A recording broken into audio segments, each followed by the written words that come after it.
dripping down my channel backs, there's nothing there to see. Hypnotized by the number flashing on my screen, a silver-bearded man down on channel 33.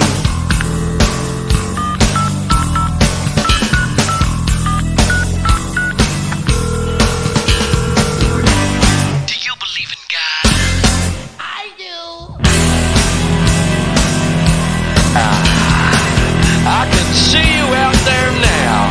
Come to me, children. Kneel down and put your hand upon your television screen. Can you feel that? That's the power of God.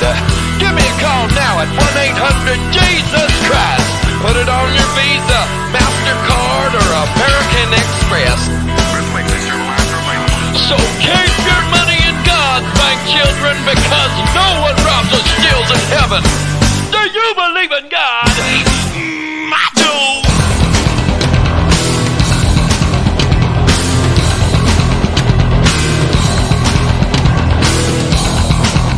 Life, death, blood, flesh, Christ, man, free.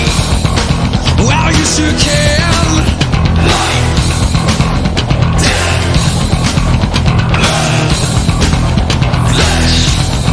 What about Christ? Say what about man? So you can pray. Well, you sure can.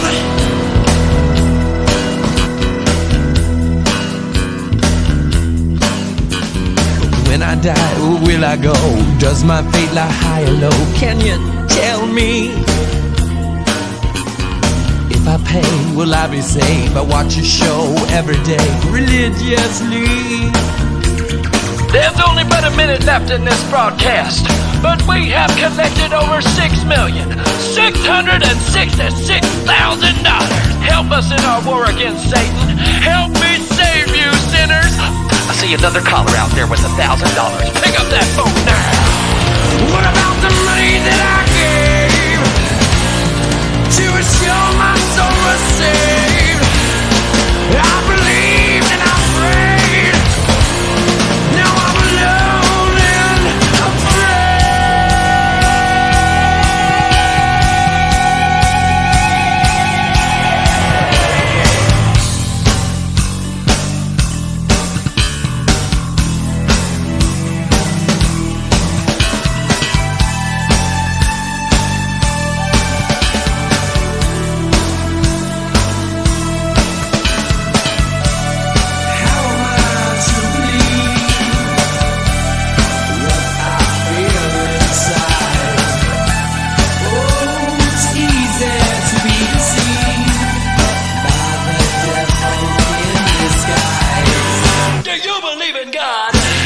I do.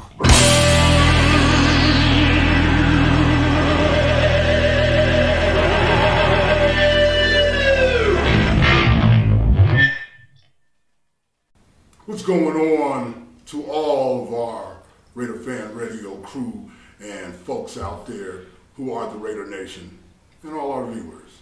I'm Raider Rob, the beautiful black hole Steph, of course, and that's Stoner Dude. It's good to be back with you, and we just want to let you know that we've been gone for a while. A lot of different personal things have happened to all three of us separately. You sound very serious, Rob. Well, very serious. Because you and I both, along with Steph, came to kind of a revelation over the last week separately, and now jointly, we have all decided that it's a very serious, topic going on in the world right now, and particularly here in America, which is the vaccine shot. And we all individually have lived our lives the last year pretty healthy. I haven't been sick. I don't think the beautiful black hole, Steph has been sick, and Stone hasn't been sick. Only sick in the head. You guys have been seeing us since September when we rebooted the show up of 2020, so we've been all right. But you know what, man, my fellow American, I'm getting older. I used to have, some kind of anti-biases about following orders and authoritarian force and, all that. But I realized, man, I want us all to live. You know, I want us all to live. I want to be a part of the living. And I see everybody out there getting the vaccine. And Rob, when you say you want to live, it makes me want to live even more too. Yeah, and now that you say that, I want to live too. We all want to live together. And so, me personally, I've been seeing what they've been saying in the reports and stuff. Seems like there's a great effort to really help Americans for once, man. I mean, you know, just to see the rollout of all these different vaccines, there's choices. You've got Aspergillus, you got mRNA, you got Moderna, Johnson & Johnson, who make baby oil. We all grew up with that. Got that white on our butts. We've all experienced a little baby oil again. 6 shots altogether that are available. You got a variety. It's like a buffet. Would you say there's a plethora of shots out there? You would say that because that's one of your phrases. Thank you. But we just want to say, man, on behalf of all the Raider Nation, we love all of you and our fellow Americans. You know what? For once in my life, man, I'm going to follow the rules, man, that come from the government. RaiderFan Radio exclusive. Yeah. You know, I'm going to follow the rules that come from the government. So here in Vegas, as y'all folks know, you can get anything. You know, and it's fortunate enough to run into some people that deal in the pharma business. And, you know, I'm going to do something different here, something that's going to shock. You make sure this goes viral. That's going to shock, but also educate, you know, here on RaiderFan Radio. I'm already feeling shocked, but not educated yet. That is, you know, we're going to take the shot. Wait a minute. Whoa. Vaccination shot. You say we are going to take the shot right now? I thought we talked about this. I thought you were going to agree. Yeah, I thought you were joking. What? We're going to take the shot. I don't know. Well, anyway. I'm nervous. I'll do it. I do want to live. I mean, you know, we know what we're doing. We talked to our guy. You know, I met with him earlier. He was here. And you just got to meet him. That's who that was? That's who that was leaving. Yeah, he was giving me the instructions. He looked a little shady. He looked a little Vegas, bro. He's all Vegas shady. Anyway, as you know, Dr. Conrad Murray. Michael Jackson met him in 2005 in Las Vegas, over by the Thriller Villa where Michael Jackson lived when Blanket had a cold. And that's how he met Conrad Murray. There's a lot of private doctors here, man. A lot of, you know, just private practice in a way, much like L.A., that you can meet people that, you know, got the hookup. That's one of the cool things about Vegas. One of the coolest. It's all about who you know. So we know some people, or I know some people, and now they know us. And they have, as we say in the streets of the town, hooked us up, man. You know what I'm saying? So, without further ado, on some real shit, it's very serious that we all strive to survive, man. Strive to survive. And hey, if the federal government says it's safe, you know, who am I to say that they don't know what they're talking about? Because, you know, they're trying to help people and have been railing for 4 years of the last presidency that, man, we need some help for Americans. And so, man, 6 different vaccines to choose from, it's all good. So, you know, I think if we did it too, it would set an example right, for our listeners, our viewers, right, as you say, for America, right, even the world. But don't follow us. Do what you truly want to do in your heart. But I'm going to do right now what I truly want to do in my heart. We're going to do it live. Make sure this goes viral, okay? RaiderFan Radio because exclusive. We want to show the world that you can independently still keep your authority over yourself. And that is by, these are our works here, by being able, you know, to inject yourself. See what I'm saying? You know? No. See? Okay, we'll take the shot. We need the shot. We're all going to take the shot, you know? We want to be in the in crowd who takes the shot. So that's for you. That's for me? Reedy. And this one's for me. And wait a minute. I need to pump up a little bit. Make sure you strain it a little bit. Make sure you strain it a little bit. Just hold it down there. Okay. And just strain it.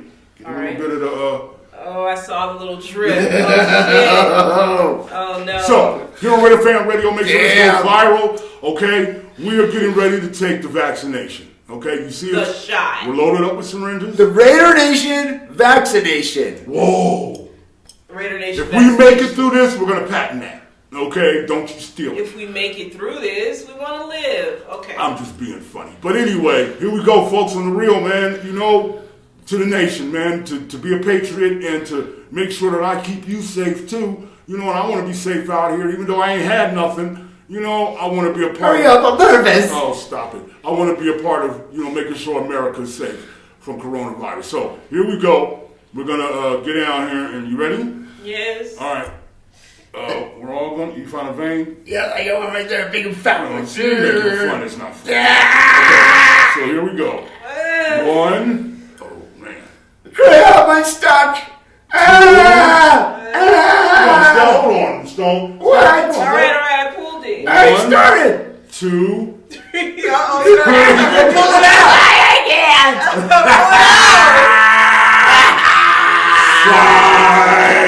5. Here's to you. Here's to you. Here's your shot right here. On the real, okay? Shoot him up. Shoot him if you got him.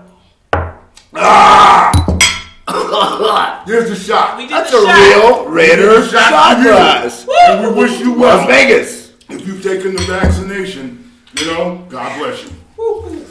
Now on that note, welcome to show number 19. You know, whenever I think of show number 19, the number 19, I think of one of our good buddies, our good friends, our brother Raider Arms, the Raider Man, the superhero out there. Oh, yeah. Number 19. Weeks. Number 19. So we dedicate this show to a Raider Man. But I also want to dedicate this show to the month of April. What's going down in April? Happy Right? New April in the Year. house. Did you say Happy New Year? Happy New Year, baby. Is April like the Happy New Year before it starts? April 1st used to be the new year all the way up until the 1500s, where it was changed to January to follow Augustus Caesar. They were the Romans Caesar. that took over the Great camera, Caesar's ghost. the calendar, so yes, that's what's up. All right, then, especially Raider. On behalf of RaiderFan Radio, we are going back old school. Happy New Year in Happy April. New Year. You know what happened in April? Happy birthday on April 10th to Coach John Madden, the icon, Raider icon, 85 years old. Now, Raider Rob, you saw Coach Madden. You saw him coach the Raiders Oh, yeah. at the Oakland Coliseum. Oh, yeah. I mean, John Madden, I saw him on TV growing up, coaching him. He was gone by the time I first made my first appearance at the Coliseum in 1980, but did see John Madden when I was a kid. They used to take us in the summer, different rec centers in the neighborhoods of Oakland, and they would take us up to camp Wow. in Santa Rosa. Oh, yeah. So I saw John Madden in Santa Rosa at camp when I was a kid. When he was still the coach. Yeah, the first time I that's saw awesome. Al Davis. Too. Those stories will be recounted in my upcoming book. But yeah, John Madden, of course, famously known for the light beer commercials that propelled his career into a TV personality back in the 80s. You know, I want to add to that. Let's fill it. I want to add to that whole Yeah. personality. I think that Coach Madden, next to Al Davis, is the second greatest Raider personality of all. When you think of personalities, like you said, went from being a Super Bowl winning coach, obviously in so many playoff games, that was great rivals in the 70s against Pittsburgh Steelers. Right. And then when he leaves football and does the commercials like the light beer, I also remember big time for being the host of Saturday Night Live. Yep. He went and did that. Yep. And of course, we all know. Search that one on YouTube, the world's #1 video network. Yeah. Yeah. Go check John out John Madden Madden on on SNL, man. Saturday Night Live. I remember being a kid seeing that. And so, yeah, to be such a great personality. Yes. And of course, he goes on from there to be the color analyst on CBS and with the chalkboard and all those things put You together. remember what he retired from football from? The reason? No. Oh, wait. Yes, I do. I don't. I do. Listen up, kids, more education here. That was when it was a preseason game with the New England Patriots, and Jack Tatum put a hit on Darryl Stingley that paralyzed him, and immediately. Oh, why John Madden left? Well, go ahead. I'll tell you what you What can you tell know. me what you know, but Yeah. from what I recall is that that was after they won the Super Bowl. Jack Tatum laid out Darryl Stingley. Darryl Stingley goes to the hospital in Castro Valley, right there in the East Bay. Mm-hmm. John Madden was like one of the first people to go visit him and check on him and all One that. of the only. What's that? One of the only. Yeah, He's one the of the only person only. that the New England Patriots had flown back home And left him no representative of the Patriots. Right. You know, one of the other reasons They why I left hate him. them They motherfuckers. abandoned him. Yeah, they left him here at the Wow. hospital. And I know where that Castro Valley Hospital is Oh, yeah. too. I've been I by can there many totally believe times. that about the And, Patriots. And all those things you just said, knowing all that, I know that in the book that I read, I wrote a book by John Madden, that he said that at that moment definitely weighed on him as far as the future with the Raiders and wanting to be a coach and all those other things. Right. But what's the story that you have as far as John Well, Madden? the other main reason that's always been attributed to John Madden retiring from the Raiders and from professional football was that John Madden had a deathly fear of flying. Oh, yeah. That's why he got the bus. He was scared to fly, and that's Madden what bus. brought on the Madden Cruiser once he became a TV personality and an anchor, and a broadcaster for football games, of course, for many years with Pat Summerall, as we know, most famously. Those were some of the greatest Fox games Sports. that were Oh, called by man. those two. And, of course, he helped invent the telestrator. Like and I said, the popularized that. personality of John Madden to Boom! create And he's that. going to go up the gut. And if he gets around the corner, you see this guy comes here. Now, what this guy's supposed to do is come around, but he came down, and then he slashed up, and that's how Roger Craig, And one of the greatest video games, of course, is named after Madden. King Called of video Madden. games. Real quick, my prediction is, I'm sorry, Steph, but one day Madden, the new game, if Gruden wins a Super Bowl, it'll be Gruden. Oh, You got yes, the and that about 10 years DEN, ago. you got the Raider connotation. I'm sorry, go ahead. What would be great, though, is if that's you all had right. I'm not Madden, if asking. you had Madden Group. If they did a whole nother franchise or another web maker does a franchise under Gruden to compete with Madden, that would be. Yeah, you would have to try to compete with Madden because his greatness, and like you said, his personality is ever Raider. And the fact that he was one of the implementers of Raider football, the style and technique, he really represented that well, more than any other coach that we've had. And so, and Top Floor is also definitely Hall of Famer. He also helped to display Raider football. So in terms of John Gruden, not so much. That's going to be a huge He competition. needs to win a Super Bowl to be in Yeah. that echelon for sure. And I mean win one outright without the help of the NFL. Straight up. We're not getting no help. We're winning no fucking championships. That's why with the backdrop of Vegas, and whenever we get a rock star quarterback and an explosive offense, we'll be able to sell ourselves. Yeah. That's how it should be. We don't need no help from no fucking body. We just need somebody in here and people in here football people that understand the tradition of the Raiders and, of course, the just win mantra. Right. Well, the just win mantra. Which means just win by any means By necessary, any means. to paraphrase Malcolm X. John Madden That's what Al meant. represents that. So happy birthday, John. Happy birthday, Big John. This post for you. Out in Black Hawk, California, a suburb of Oakland, California, where he's lived for years, yes. Couple quick more April references and comments.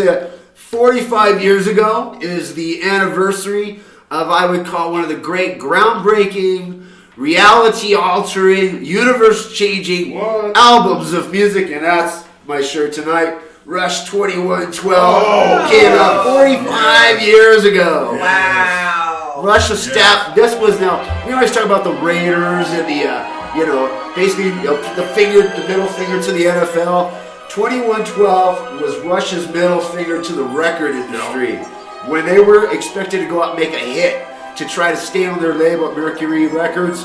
Their manager said, "Yes, I promise you, there will be a hit on this next album that will make you lots of money." And then Rush comes back with 2112, a theme album where the whole first side of the album is one song. No hits at all. Right, I remember that. They did it as a fingertip to the music industry, saying if we're going to go down, we're going to go down with the ship, we're going to go down hard. They made 2112, they changed the world, they created this new brand of progressive rock that took over the 70s and influenced so many, so I had to make mention of the 45-year anniversary of 2112. Let me ask you something. Right on. I'm a fan of prog rock, love yes, like some early Jethro Tull. Kansas, Genesis. Was there ever a prog rock tour where they all toured together, or any of those groups toured together? Rush, yes. Well, that's a good question. Just an afternoon of Rick Wakeman and Neil Peart. Back then, they didn't necessarily call it prog rock, as we just considered rock. The term prog rock evolved till later, which is progressive. On hindsight, right. correct. Progressive. But like bands like ELP would tour with Yes or Rush or all these different great bands of that genre. Okay. Queen played with Kansas. Right. I mean, those kinds of concerts happen all the time. Okay. And nowadays, with but not like a big bill. Well, now with today, you would. Now with the cruises that they have going on, those rock and roll cruises where bands play. Of course, you have to get vaccinated if you want to get on the cruise. Yeah, but like the funk cruise. Yeah, like the funk cruise. They're doing theme cruises. Right. And yes, today progressive rock as a genre is being represented in those cruises, where some of those bands would still definitely play out. Another thing going on, of course, is the NFL draft. But one of my favorite, and I know one of your favorite national holidays of the whole entire year is 420. Happens every April 20th. And so we'll be celebrating that all year, I think, right? We will. We've been celebrating it since 1979. But it is the anniversary. It's we were 2002. So that would be the 18th anniversary of RaiderFan Radio. Yeah, it's our birthday. Right, our birthday is 2020. Happy birthday to us. Yes. And on that note, we also want to tell you about what's going on here in the future with RaiderFan Radio. We got a big, huge, really big mega announcement. Really big show. And I'm going to turn that over to Raider Rob. And I'm glad to be here with you all. First of all, though, hello to all the viewers out there, all of you dedicated viewers who have been contributing with your comments, the people that have been subscribing, and they've been all over. Yeah, a lot of different names, and I'm not familiar with pronunciation. We'll read the comments later in the show for sure. I'm assuming those are international people. Thank you so much from across the pond, wherever you are. Yeah, right on. And we're going to bring you a big show going live. We're going live. We'll do it live. We're going live. Who is that? That was Bill O'Reilly. Bill O'Reilly. On Inside Edition. One of his finer moments. Right.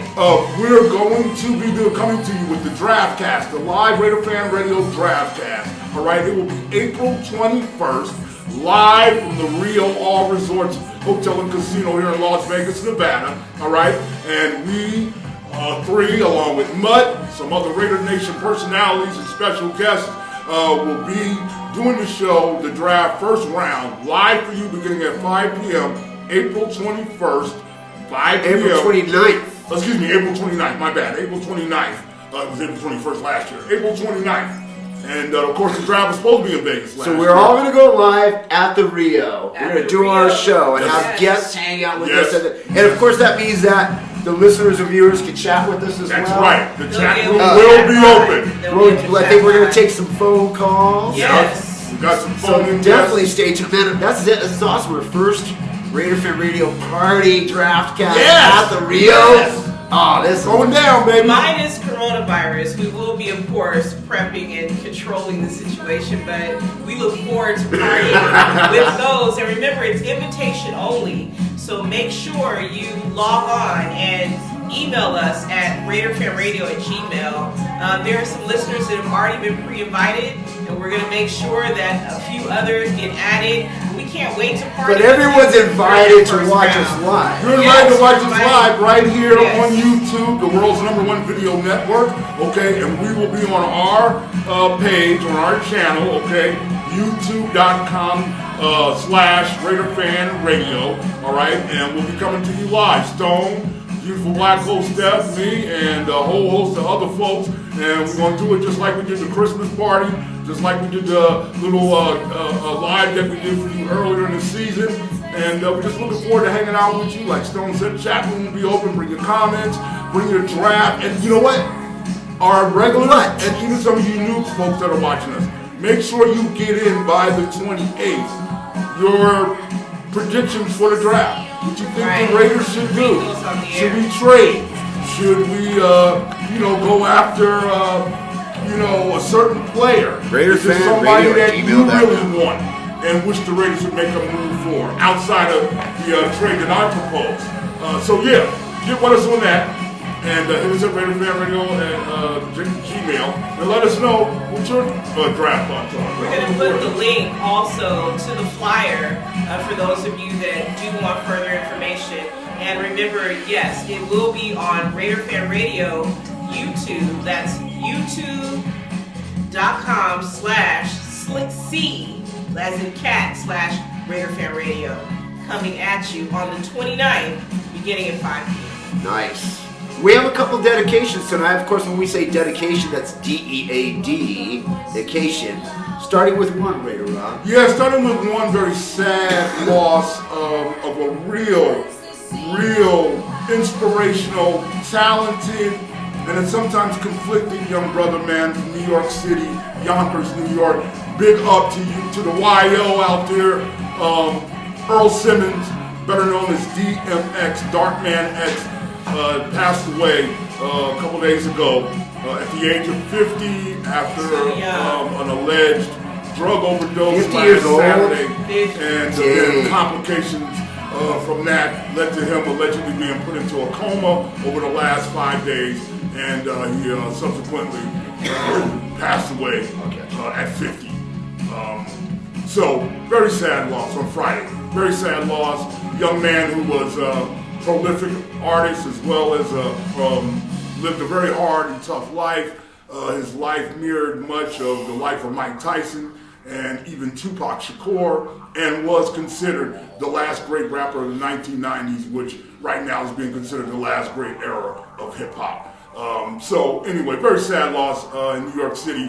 Earl Simmons, 50 years old, better known as DMX, you know, up in here, you know, where my dogs at, woof, woof, woof, woof, woof, woof. That's dedicated to Earl Simmons, DMX, woof, woof. You know what I'm saying? And like they say, pour some out for the homie. No, we don't pour nothing out for the homie. We have one for the homie. Are you taking another shot? Hey! The second shot! The second shot! Listen, they keep saying the You must be immune by now. You want a second shot? I'm shooting right here. To you, DMX. And also, Rest in power. we want to say to our conservative constituent, our Republican constituent, We have Republican constituents. sure, and our right-wing fans and followers and viewers. I've been We know some of becoming you a little Republican lately. have I think so. my Oh shit! This last Gary year- Power fan and a Republican? I think I'm all of it. I'm gonna have to put one of those white screens up right here. We're going to be doing an intervention line. You Yeah. saw us shoot up some vaccination That's shit. right. We're going to do an intervention Hey, you just got me line. to take the shot. That's not him, I man. must be drinking the Kool-Aid. So, just to let you know, we're not biased on here because sometimes we do have strong social and political opinions, but it's all in just the spirit of conversation and the American freedom to speak your mind. But in real talk, you conservatives, Republicans, right-wingers, hey, you got people too on your side that Done. and we want you to know that we acknowledge them too, and that there's no bias here. So we dedicate tonight's show to G.Gordon Liddy. Who? G.Gordon Liddy Stone was one of the most notorious assholes and criminals in American political We history. dedicate to assholes. He was a member of the Nixon administration. He was as well good an asshole as as a you can former decorated Marine and serviceman for the country, but he was I'm a also Marine! a internal traitor and spy for the Nixon administration against Democrats and against a lot of other, others in America back in the early 70s, and of course was a key figure in the Watergate, orchestrated Lex Luthor, the whole Watergate scandal. Wow. He was the brain thrust behind it. Ended up doing time in federal prison after a bunch of them got arrested, of course, in the mid-70s, and then got out and became A celebrity after became that, a big-time right? celebrity. Yeah. He is a precursor to Rush Limbaugh and Sean Hannity and a lot of the right-wing Wow, conservative I didn't talk know shows that. in the last year. G.Gordon was the first one, a Republican, to really sign a big He's fat Mr. contract. Everything over here.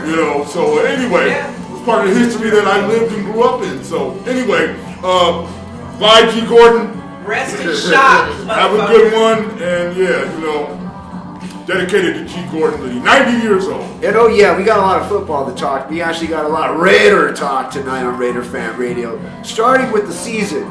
Now there's officially, and I approve of this, 17-game season. What? I approve of it. I like it because we had all these preseason games, and I always wonder why you have to pay full price to go see a preseason game, and then you see guys that aren't even going to be on the field for the rest of the season. So to me, why not just go because of the love of the game? Why not? Go because it means so much. Not for the same price. Because of the passion. If you pay less, sure, I would do it. Right. But if you're going to pay the same amount for a regular game, make it a regular game. I never went to. But it's official. It's a done deal. In 2021, a 17-game season. Well, so that means there's going to be one less. You said there will be one less preseason game. And last year we didn't even have any because of COVID. Anyways, it didn't matter, right? Well, we had what, 2? I forgot. It was minimalized. I mean, it was. No, they went right to the season. There was no preseason. There you go. Year. I don't mind. I mean, the more football, the better. As long as it's football. What? Yeah, the more. The more real football. Right. Canadian season and all that stuff. I'm not interested in that. The European leagues. I like the American Football Conference and specifically the NFL. And if I could take an extra game, only in terms of if the Raiders were winning and it's not one of those late season losses that we're becoming accustomed to after the last, 6 years. Yeah, almost going on 6 years since the playoffs was the last time in 2016. So, 17 games would be fine as long as we're winning. I personally think fuck the NFL and their 17-game fucking schedule. RaiderFan Radio exclusive. For that piss poor ass, rigged ass product you're putting out there, you ought to go back to playing 14 games. Get this shit over quick. 14 games. Because, as much parity as you are putting in the game, less. You got these favorites that you're really fucking with because the injuries are up. The injuries are up and the product sucks. The product is not exciting. This product is not spontaneous. You talk about what you're getting ripped off from. You're getting ripped off with too much ref interference, too much zebra action. Somebody needs to let loose the Lions, and I hope Dan Campbell does let loose the Lions for real this year. But these zebras interfering with the game, the rhythm is off, the vibe is off, players aren't playing full time. You talk about going to preseason, seeing guys that you're not going to see in a couple weeks. You go out here to the real regular season, and you got these motherfuckers making $21 million, and they're getting pulled out in the second play or the third play. That's situational football bullshit. They're not even playing full time like the old mugs did. Right. Making all that money for less work and less production. And more injury. It's like if you look at the players back then, and you're so worried about CTE, but you're going to put more games out there. Right. So there's more opportunity for CTE. So what's really going on with the CTE, NFL? That's true. Man, I'm trying to play me, motherfucker. I'm from East Oakland, man. All right, I ain't trying to hear no 17-game season. Go back to 14. All right. I could take that. The game sucks, man. The game's a game. Like, man, 17 games to watch that bullshit. And that fake Super Bowl. And then you get your high hopes up if you are a Jets fan or somebody like that, a Cleveland fan or whatever. And you may get to the playoffs and be on the edge of it or whatever, but then you get into that part of the season where who's going to make money for us in the postseason? Who's going to get the ratings up? Who's got a star player or somebody that we think nationally everybody wants to see?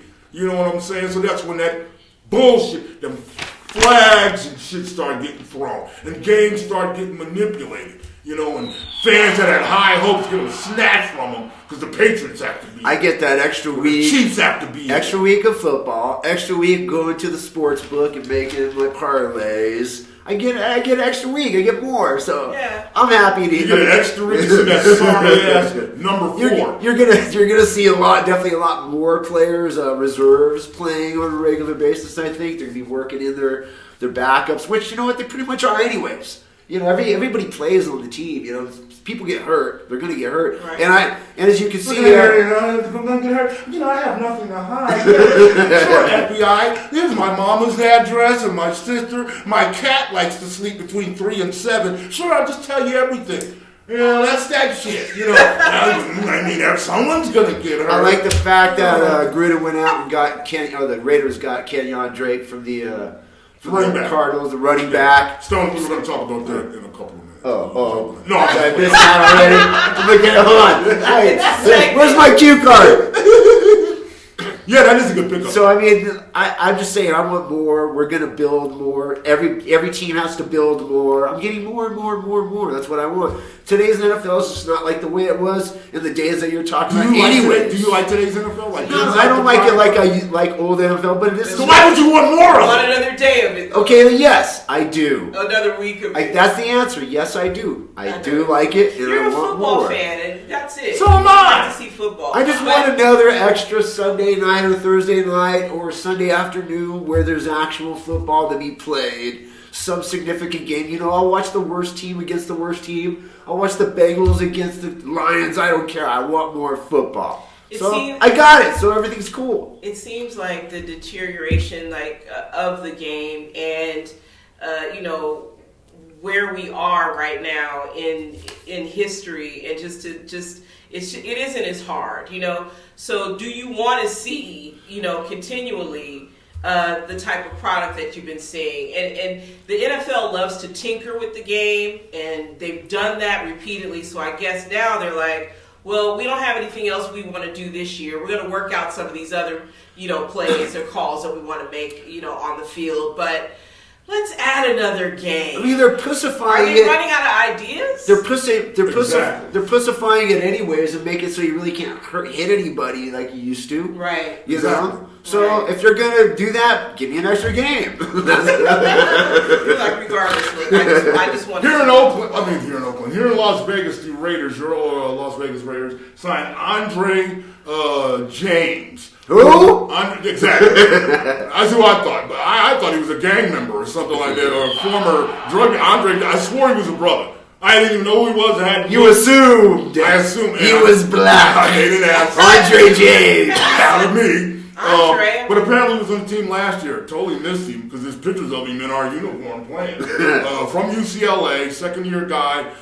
And so we just fucking with you, Andre. But on some real shit, he's a center.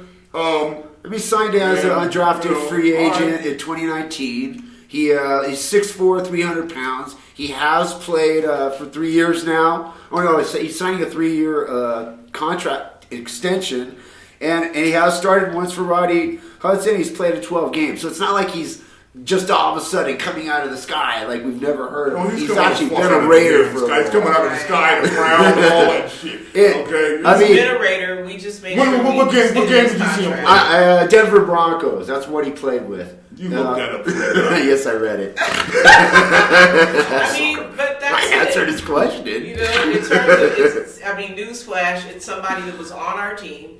You didn't know who he was. We didn't know who he was, but we re-signed him. So this is we need somebody. Hey, we don't have Rodney Hudson anymore, so obviously I hope you motherfuckers are planning something big. Andre James is just gonna have to step. But I'm right on. My boy Marcel Aitman is back though. He got re-signed as a wide receiver. I was one of his jock 3 years ago. How long has he been with the Raiders now? Andre James? No, Marcel Aitman, because it's like. Well, he was gone last year, but he's been with us for a total of 2 years. Since he got drafted. He's longer than that. 3 years. He got drafted in 2018 out of Oklahoma State. So 18, 19, he got cut last year in camp, and now he's back. He somehow gets to remain in camp the whole time. And Zay Jones is back from Buffalo or wherever he went. Winnipeg, I don't know where he went, but he's back. So yeah, a lot of guys we're familiar with that we know. They've been here before. It's like having a cook for 10 years at a restaurant. You fire him, and he's back 2 years later. And, Carl Joseph, the safety, He's back. He's back. What did you let him go the first time for, Chucky? And usually Chucky will get rid of a McKenzie pick, but imagine if you'd have worked on, say, those 3 guys a little more. Right. This is what I was talking about last show. We've got to get into a pocket of 3 and 5 year deals because the NFL window now, winning is about 3 years before teams start turning over now. Right. And so you've got to start getting a rhythm and a camaraderie and chemistry with some of these players, man. Coming up, we got a special guest for you. Okay, hang in there. He's about to come up, and it's somebody that's an emerging star and a voice here in the Raider Nation. The Raider Tavern and Grill opened at the Inn Resort. Corner of I like the M. I do too. It's a beautiful place. The corner of St. Rose Parkway and Las Vegas Boulevard. Some of you may recognize it when you drive north into Vegas. You'll see the big First major thing you see. casino. You see them. Right, and that's where the Raiders' new Tavern and Grill is there. And okay, enough free promotion for them. Back to our lives. We didn't talk about Kenyon Drake. Well, we are going to talk about Kenyon Drake. You know what? We'll talk about Kenyon Drake, and we'll also talk about something Stone's got on Josh Jacobs. But we got a guest, and I want to get to it because he could add a little something here. And of course, he's also, if you read him in our comments, a big supporter of a certain quarterback. And him and Stone are kindred spirits in that bullshit. So, we will get him on. Yeah, they are. They are definitely are. It's a very painful thing to week after week have to, argue with you about these types of things. So, but... Hello? Hello? Is it the FBI? No, it's the Raider Homer channel. It's Raider Homer channel! Channel! Well, it's J. Edgar Raider calling you from FBI headquarters. No, it's Raider Rob, the beautiful Black Hole Steph, and Stoner Dude. And with us, folks, is one of the emerging voices, figures, and to me, the hardest working man in the Raider Nation right now. Dang, that is a title. Oh, man, well, he backs it up. The guy backs it up, straight up. And also a guy who's definitely, for me, a de facto attorney, all right, for Derek Carr. All right, in the Raider Nation. He's Derek Carr's attorney. Anyway, he's been commenting a lot on the from the comment deepest section. reaches of the southernmost point outside of Florida, America, Texas, baby, it is your favorite and the man that will make you, laugh. He'll make you smile. Cry. He'll make you do a lot of thinking. And the most interactive Raider Nation figure going right now. It's Raider Homer, baby!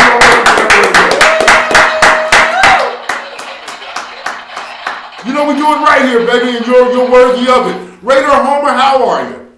I'm doing well, man. It's been a busy weekend. I cut the Loyalty Crew podcast. I got an interview set up with Trent Fig, the long snapper. See? We just got done recording that with the Only Nation podcast, and then we pre-recorded for Monday Night's Live with Trent Fig as well for next Monday night. And then tomorrow, I got to prep, because I got the Raider Puppet coming in the studio, so I got to prep to have I'm your puppet. next come on and talk to Raider Puppet. I'm your puppet.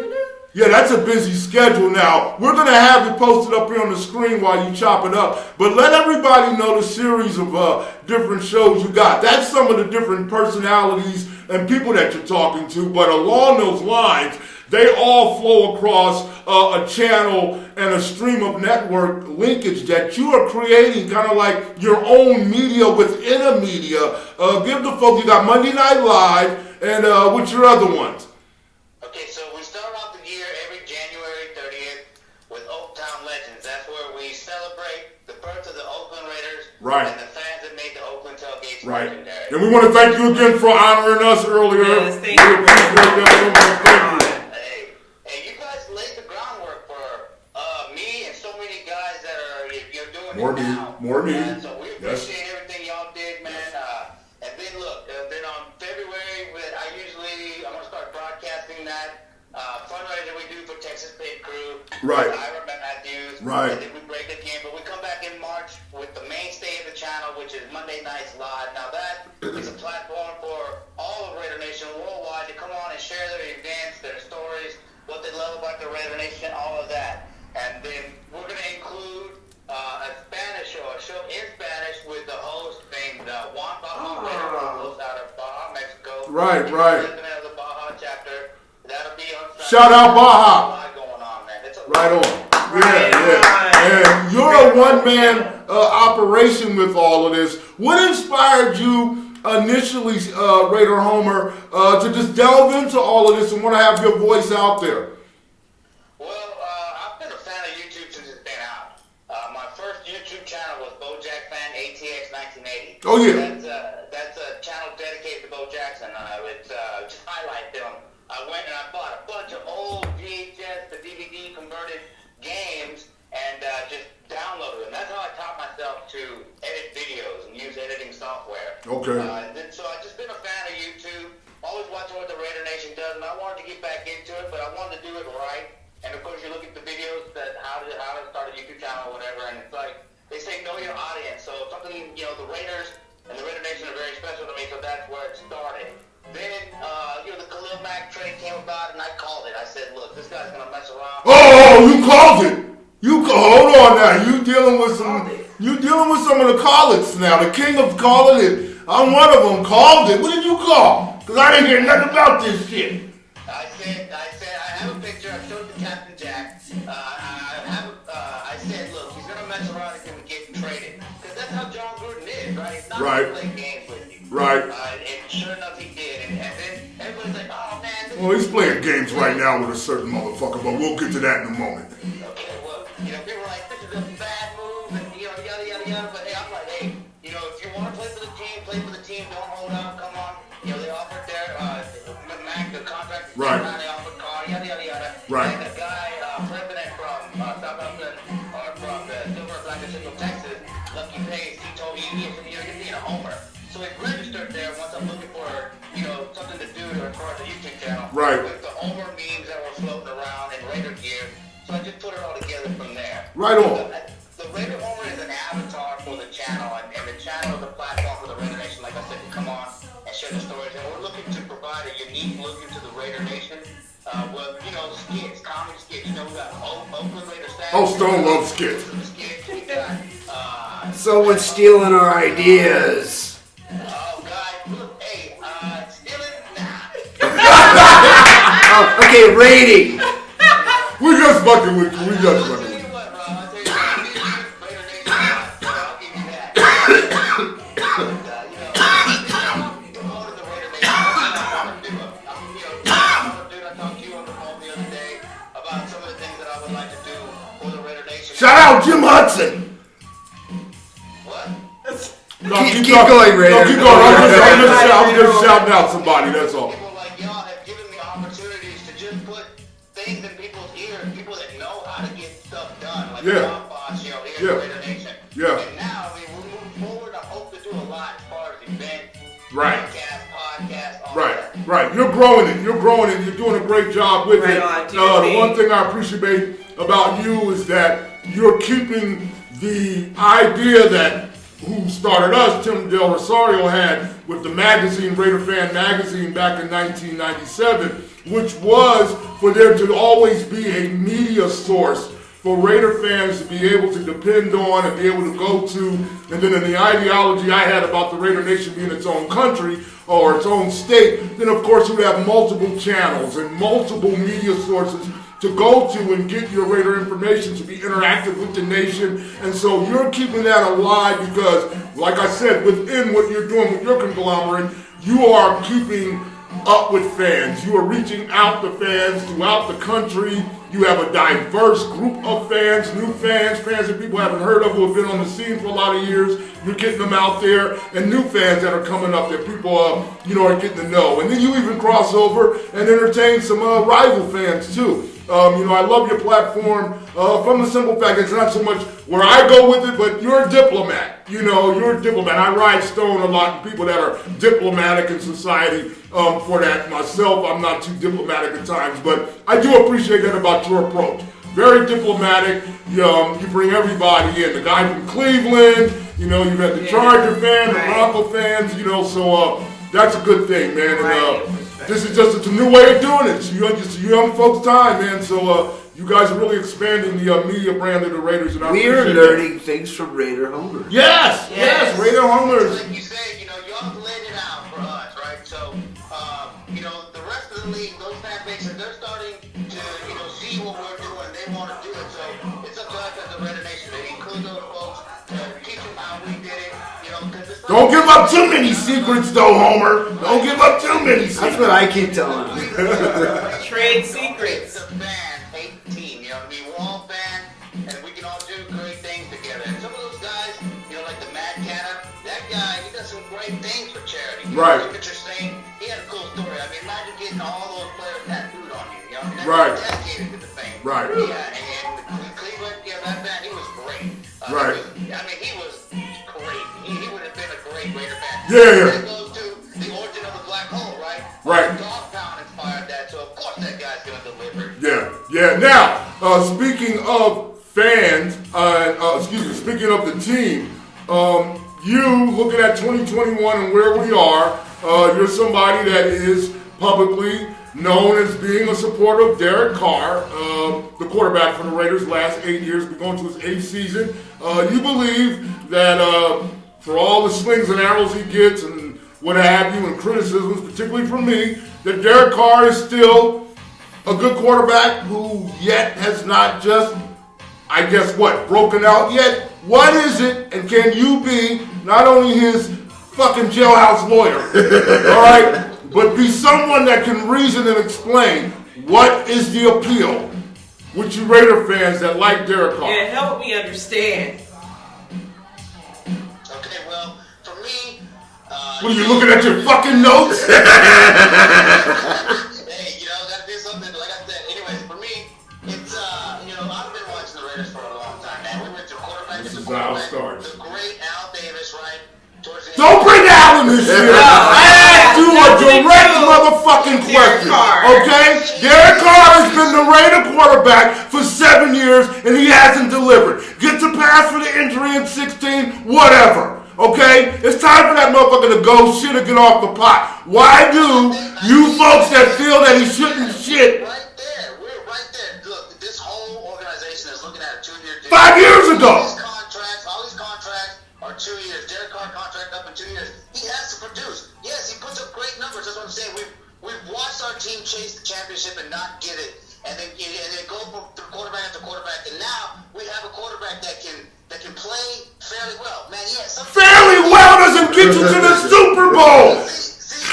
Patrick Mahomes did not play fairly well 2 years ago. Right in the dirt. He's not Patrick Mahomes. He's not Patrick Mahomes. See, he's not. Patrick Mahomes. I'm saying he's a middle of the pack quarterback. I'm saying he's somewhere between Rich. What I'm saying to you is a middle of the pack quarterback, serviceable.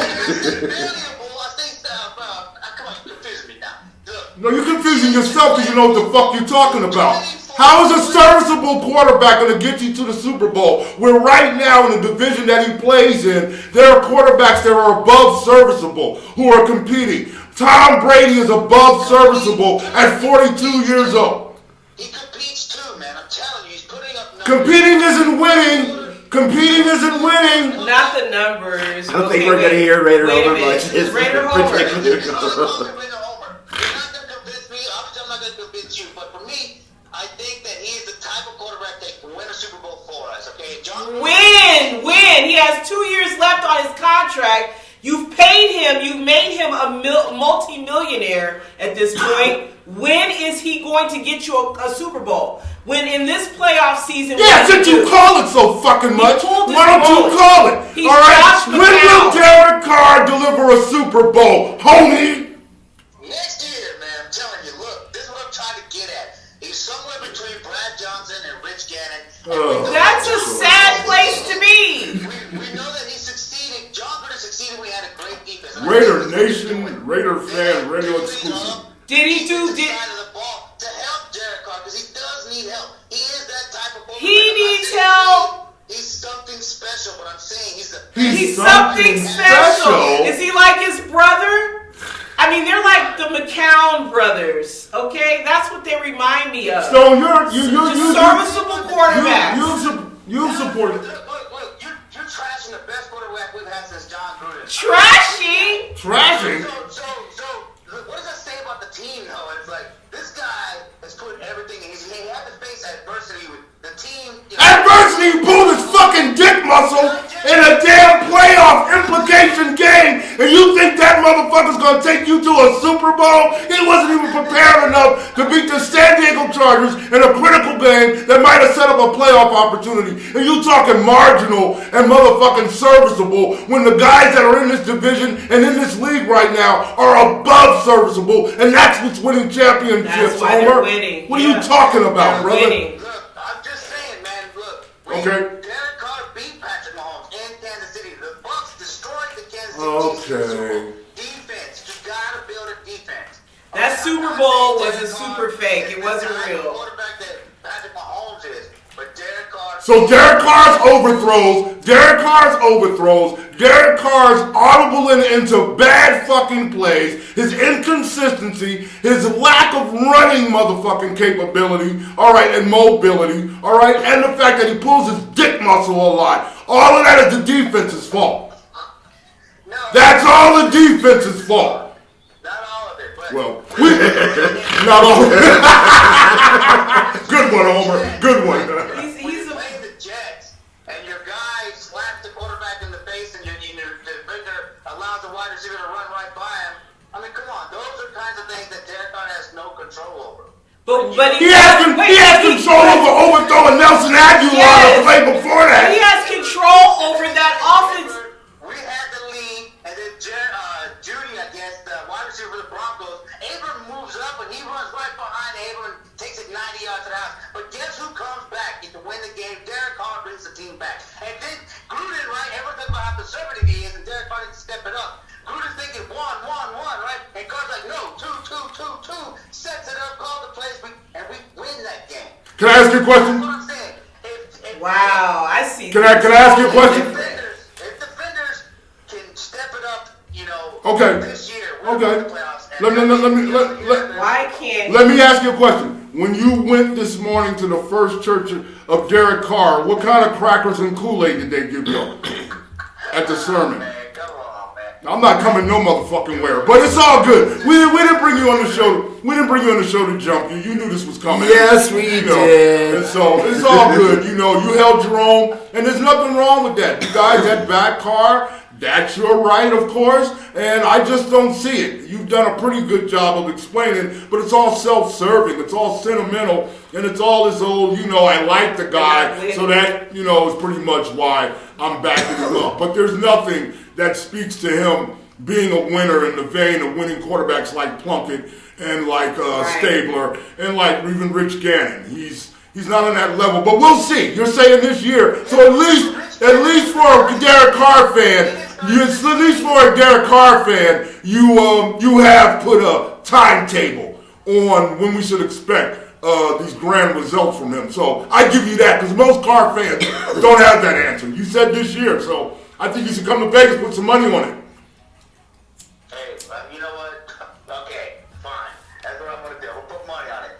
Look, he doesn't. Look, after this contract is over, unless they extend him, there will be looking. Derek Carr's going to leave at some point. I'm just saying that we can't win a Super Bowl with him. But I think Gruden needs an elite defense because of the style of play. It's bad calories. The conservative play calling that he does.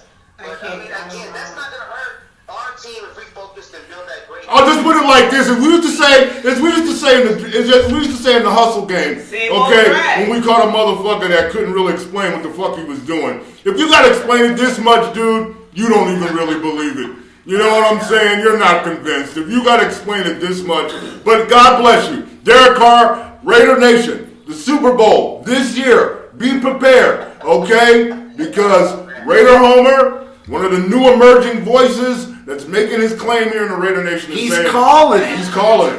It's realistic that us trading the whole house to get Trevor Lawrence. No, it's not. No, it's not. But you can believe what you want. You believe what you want. It's fine. Let me ask you, just before I let you go, with some of the things that you're doing down in Texas, more specifically to you, you are a chapter owner of TBH. How is that progressing for you? Well, not so much how it's progressing, but the bottom line is what you got lined up for TBH, and how is Austin responding, and how does Austin Raider fans compare to others? The Raider Nation is deep down here in Texas, and Austin is well represented between the Silver Black of Central Texas and the Black Hole. Our chapter is doing great. We had the Texas Pit Crew fundraiser with Ira Matthews, and he helped us raise money for them. That came from Deadpool Raiders' idea because he adopted, pit Rottweilers from them. So that's what we just had. And then coming up in May, Memorial Day weekend, we're going to have a softball tournament with chapters from all around Texas. Oh, okay. Of course, cool. We hope to turn that into a nationwide thing, right. Maybe even an international type thing. But that's what we got coming up. And then, of course, the season, we're looking to throw some more. So if you're in the Austin area, come on by. We're at the South Austin Beer Garden that's located on Manchaca.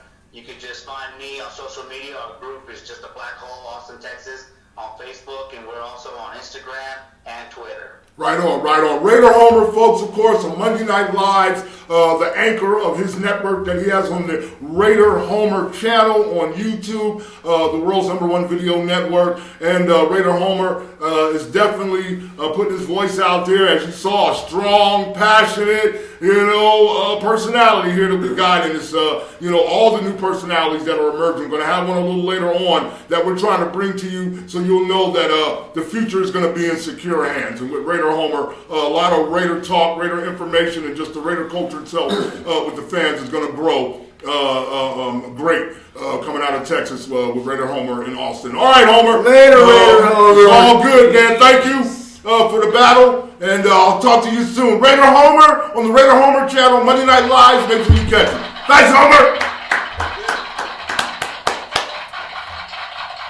Well, that's how it goes in a land of no nos, man. We held it down, it is not unrealistic that you can get Trevor Lawrence. Okay, and so I just think a lot of these fans don't have no imagination. And of course, he's a staunch fan. Later on in the show, we are going to break down our Plan B, Plan C's, or Plan D's perhaps for the draft. But before that, something just happened recently. I'm sure you probably all seen in social media and the news. And this happens a lot. It comes up with the Raiders. Why don't they try a different uniform? Why don't they try a black helmet or all these different things? Yeah. And it happens every couple of years or so. It's like a controversial thing. And I do see some Raider fans out there going, yeah, that would look great. I want to see this. And I understand the variety, the versatility.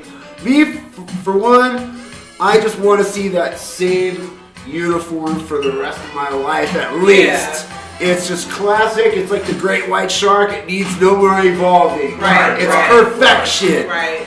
Well, Josh Jacobs has come out on social media, more or less almost campaigning for the Raiders to try something new, because he's the youth. He's the new generation. And they've been showing a lot of these Raider uniforms in the different colors, all black on media. They're painting it, doing all the photoshopping. And I just want to say to you, Josh Jacobs, first of all, I love you. I think you're one of the great running backs since Marcus Allen. Talent-wise, a draft pick for the Raiders. I think you got a great future with the Raiders.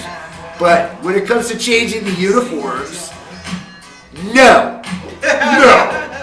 Wait. Let me reiterate. Fuck no. Hell no. Can you get all those does on the screen? And you're a second-year Raider, so you need to mind your fucking business. Right. You don't know nothing about fashion, and you drive pretty fucked up too. Slow your ass down and worry about how you drive into the streets of Vegas instead of what we wear. Let me tell you something, young man, and the rest of you motherfuckers. There's the most iconic uniform in sports history. It's the silver and black. All right? Teams are copying us in the last 20 years, incorporating black into their color schemes. That's because of the Raiders. Every team. Teams that have never had... Even the Dolphins. Teams that have never had black in their color scheme are highlighted. Washington Redskins, New York Jets, Miami Dolphins, just to name a few. I have all black uniforms now. And this is the problem with you young folks. You always want to follow. That's that social media shit. Instead of realizing the team you want is distinct, okay, and has stood out for years singularly as having its own style. We already went through this with Lane Kiffin's bitch ass when he put white jerseys on us at home. And Amy Trask's ass for promoting that shit too in the marketing. Okay, we wear black at home games. Okay, one of the few things Black Hole Rob and the Black Hole president never suggested that was a good idea. Okay, that you only wear black at home games, straight up. So it looks like a black hole when you look down into it. So I'm not with it. I'm not with it. We set the trend. Right. People are following our trends, Josh. Okay, you need to worry about following the tackle and the guard. Okay, and cutting up field. Right. All right, and getting your second-year ass to the end zone. All right, and getting your fucking quarterback's ass when he's lagging. Take a leadership role. Yeah, he has some studying to do, and what we wear has nothing to do with it. Exactly. Let's focus on winning. Let's get a season. What's going over here, John? Beyond 8-8. He's worried about clothing.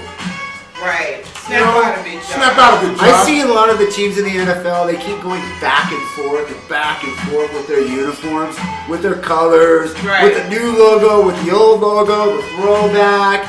It seems to me the ones that look the coolest to me are the ones that keep going back to their old look again. Original, so it's like with the Raiders, you don't even need to do that. Right.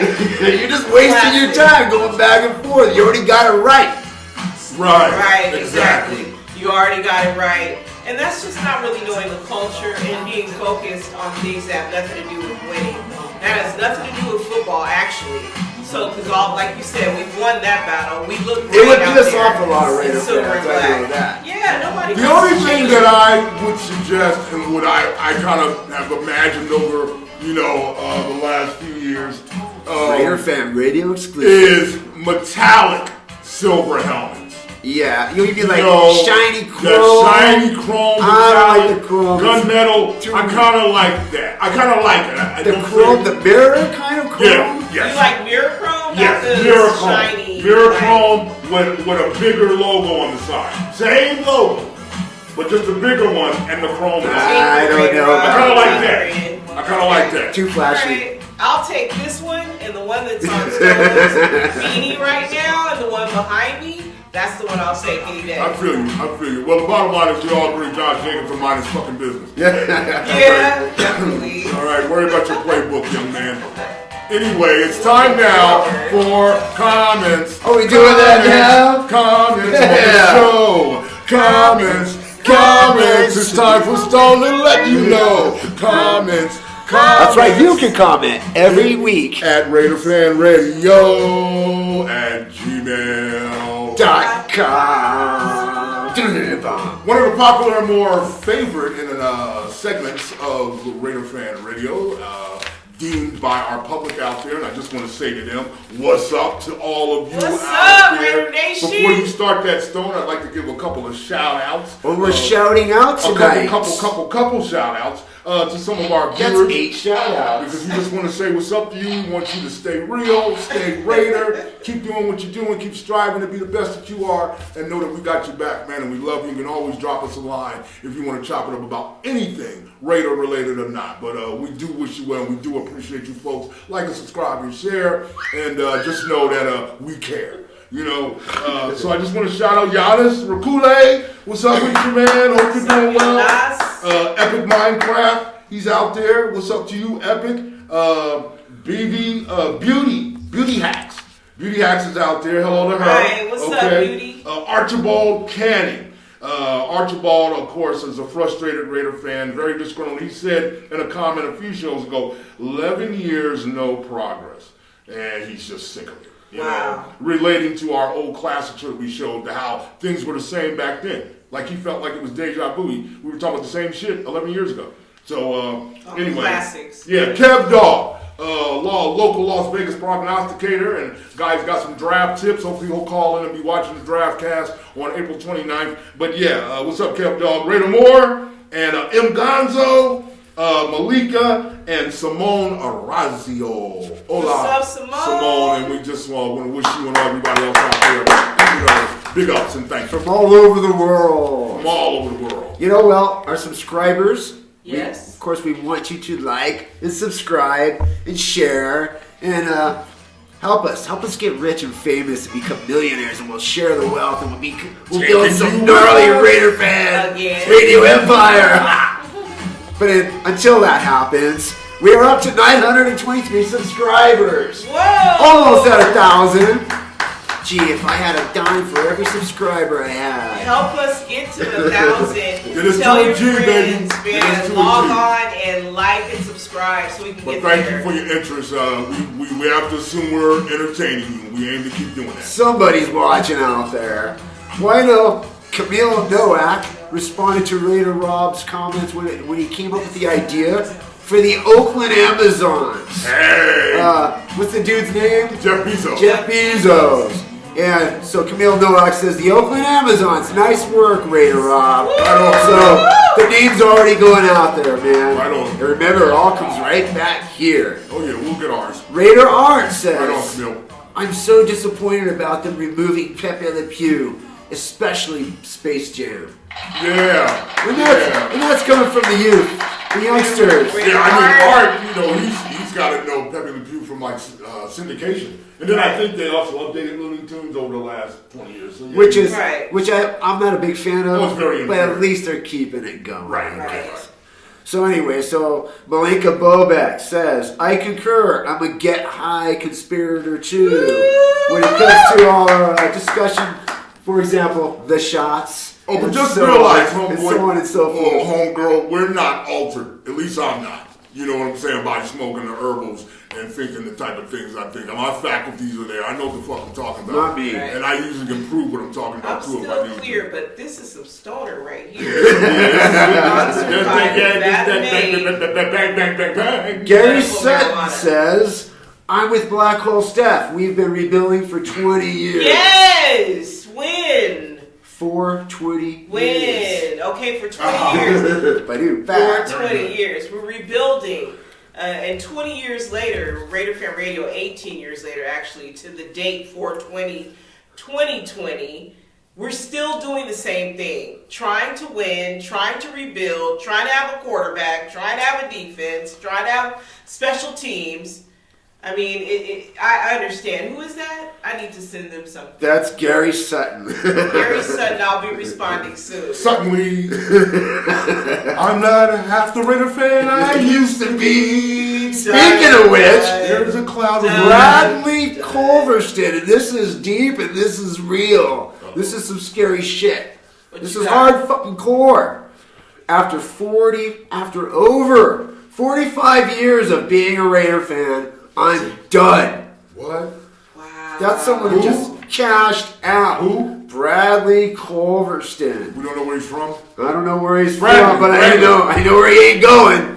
He ain't going to the stadium over there. If you could, try to call in our draft show, or could you give us a more detailed kind of profile of why you really want to leave the Raider Nation? And we'd love to get you on the air and have you talk about it when we come back on one of our next tape shows and have you tell the Raider Nation why. Because I'd like to hear why. You know, seriously, I empathize with you, man. I mean, well, you know why. We're sitting here. I mean, we're not winning. I don't know why. If you count 45 It's years assumed. ago, It's assumed. You should know you why. should know. I mean, it's like, that's 45 years of my life. I feel you. Dedicated. Over 45 years. Yes. Well, I'm talking about this guy here. yeah. Bradley Culverston. He's like, I'm out. And it's just like, that's the kind of pain you cause when you keep tinkering with Raider football. Well, Bradley doesn't sound like he's in pain. Well, Bradley my message to Bradley. You'll be back. They always come They back. always come back. Because once you go silver and black, you're going to keep coming back. Shout out Jim Hudson. Okay, Jim, baby. like Toy Soldier, that's their name. His or her name. Like Toy Soldier.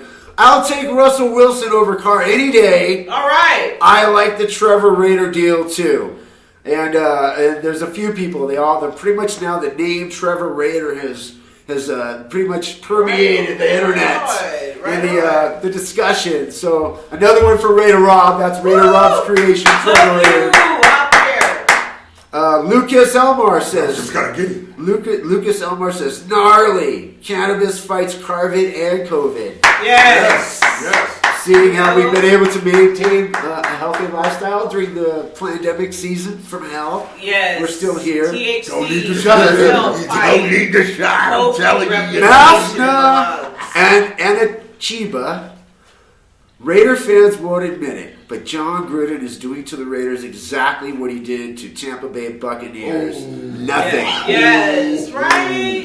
I disagree wholeheartedly because he did something. He won a Super Bowl. Well, that was off of our backs, though. But this was more about our discussion when we talked about Gruden. And it was more Tony Dungy's team. No, but they're right. You know, he is in a place where he hasn't proven, though, on his own, that he can build a team Raider Homer, make a quarterback, a winning quarterback, and not just a serviceable quarterback. And Brad Johnson was a carryover from a team that had already been built by Tony Dungy.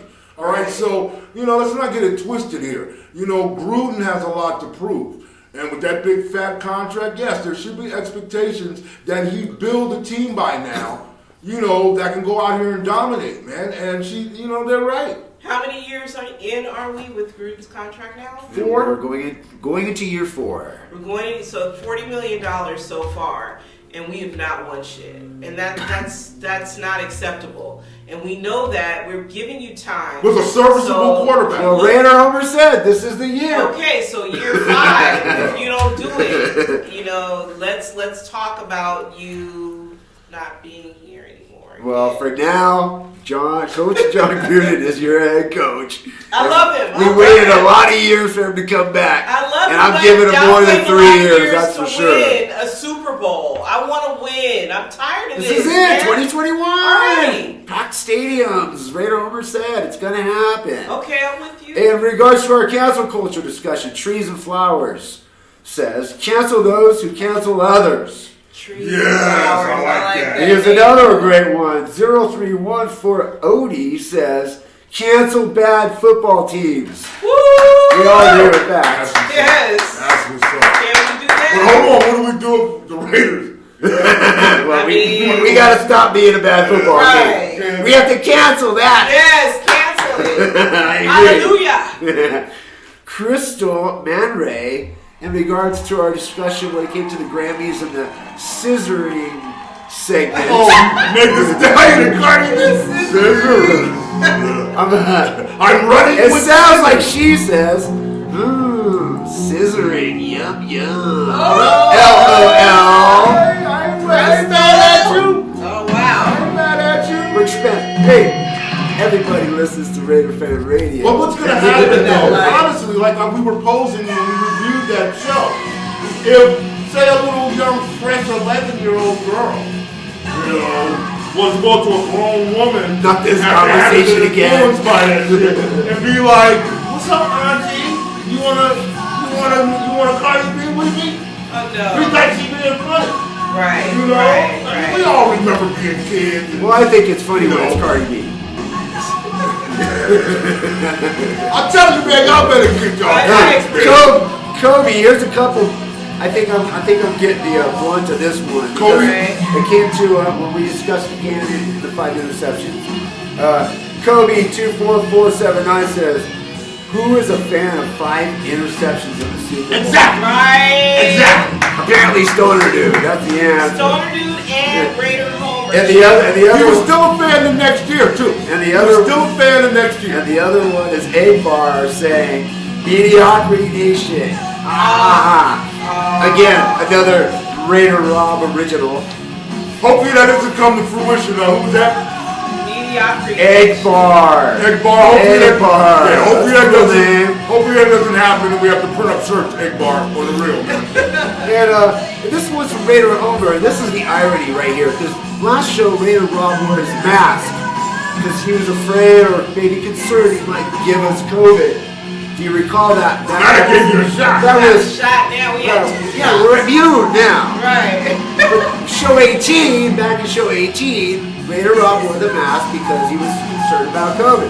So Raider Homer says, hosts with masks sound horrible. Now, that's interesting to me because I keep thinking that way every time I watch Raider Homer do the Raider Homer show with that fucking Raider Homer mask. I wonder if he could breathe. See how that works? Can you breathe? See, where's the pot? Clean the kettle black. See what Uncle Stone did there? See what Uncle Stone did there, Smarty Pants?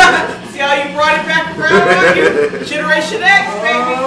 Yeah. Good one, Stone. A lot of things are noticed on RaiderFan Radio. Yeah. Sky Marriott, lastly but not leastly. Sky. Great show, guys. Laugh out loud at Raider Rob. Titties are out. I'm on my way. Talking about Vegas opening up again. Right. Steph's right. Why will Raider Nation get it? Carr doesn't scare opposing teams. It lacks the kill factor for being a Super Bowl quarterback. Let me ask you, you're a fan of Carr. When you see him, do you think when he's playing another team, he's going to scare these guys to death? Or is there a thought like, man, Carr looks like he's really, out there killing these guys today? My one simple response to that would be I always go back to when we beat Kansas City, and you yourself said you were convinced. So Do I think One he's game. capable? One Yeah, game. he does it. One game. He's had a few. So if that one game's the Super Bowl, he's got to get there. How convinced are y'all that he can get you to that one game? Well, apparently Sky Marriott is not convinced. I hope Raider fans would like to win a Super Bowl. Stoner Dude, I'm with you. I'm with you, brother. Kiss is the greatest American band. It's still number one. Yes, I concur. I will put Rush up there as well. Canadian band. They're definitely the best Canadian band ever. Is your draft show going to be live? All right. Last question of the night. And the answer is yes! Yes. Yes. The RaiderFan Radio Draft Cast Come on. will be show number 20, Thursday, April 29th, 5 p.m. live right here on YouTube. From Click the in. Rio All Resorts Hotel and Casino Who made that happen? in Las Vegas, Nevada. Silver Our people. Black, man. Our People black- made our that people. happen. Our We're people. going to the Rio. We're going To the Rio. Yeah. I'm going to Rio. Yeah, that's going to be awesome. And you can all join us right here You want to come live. with us too? You want to come with us to Rio? I know our party favorites are going to be great, and hopefully we'll be able Are we going to have like a Rio kind of vibe? We're gonna have Well, we'll see if we can get some chicks up there to do some masquerade. live bikini waxes. You know, live bikini waxes. That'll be interesting. I'll see if I can hook that up. Yeah, That's yeah. cool, yeah. Yeah. Swish. How about a little scissoring? Can you make that happen? At the Rio? In Las Vegas, Nevada? Yeah, we can make it happen. You know, that's why we came here, Anything right? can happen here in Vegas, baby. We get the scissoring going on in Vegas. Yeah. Straight up. We can get the scissoring. That can be added to the party, okay? What's going on, Stone? What? Rob's leaving again. What? Rob? Where the hell is Raider Rob? Where did he go? This happened to me. This has happened at least 3 or 4 times in the past. And for some reason, I think I'm getting a bad feeling about it. You think you're gonna have to? You feel like? I just don't know what I. Let's go Vegas! I don't know. Let's go Vegas! Clap, clap, clap, clap, clap. Let's go Boo! Vegas! Boo! Boo! Boo! Boo! Boo! VGK! VGK! VGK! VGK! Hello everyone! That's my right, God. it's Flyer Night Raw! Oh my God. Fire night Oh rock! gosh. With all your updated Wait, NFL news, question. Are you baby! talking hockey? Hockey. Hockey! Hockey! The Hockey season's not Balboa. over! The season isn't over! What's wrong with this guy? Does he need a body check, He huh? didn't bring his blankie.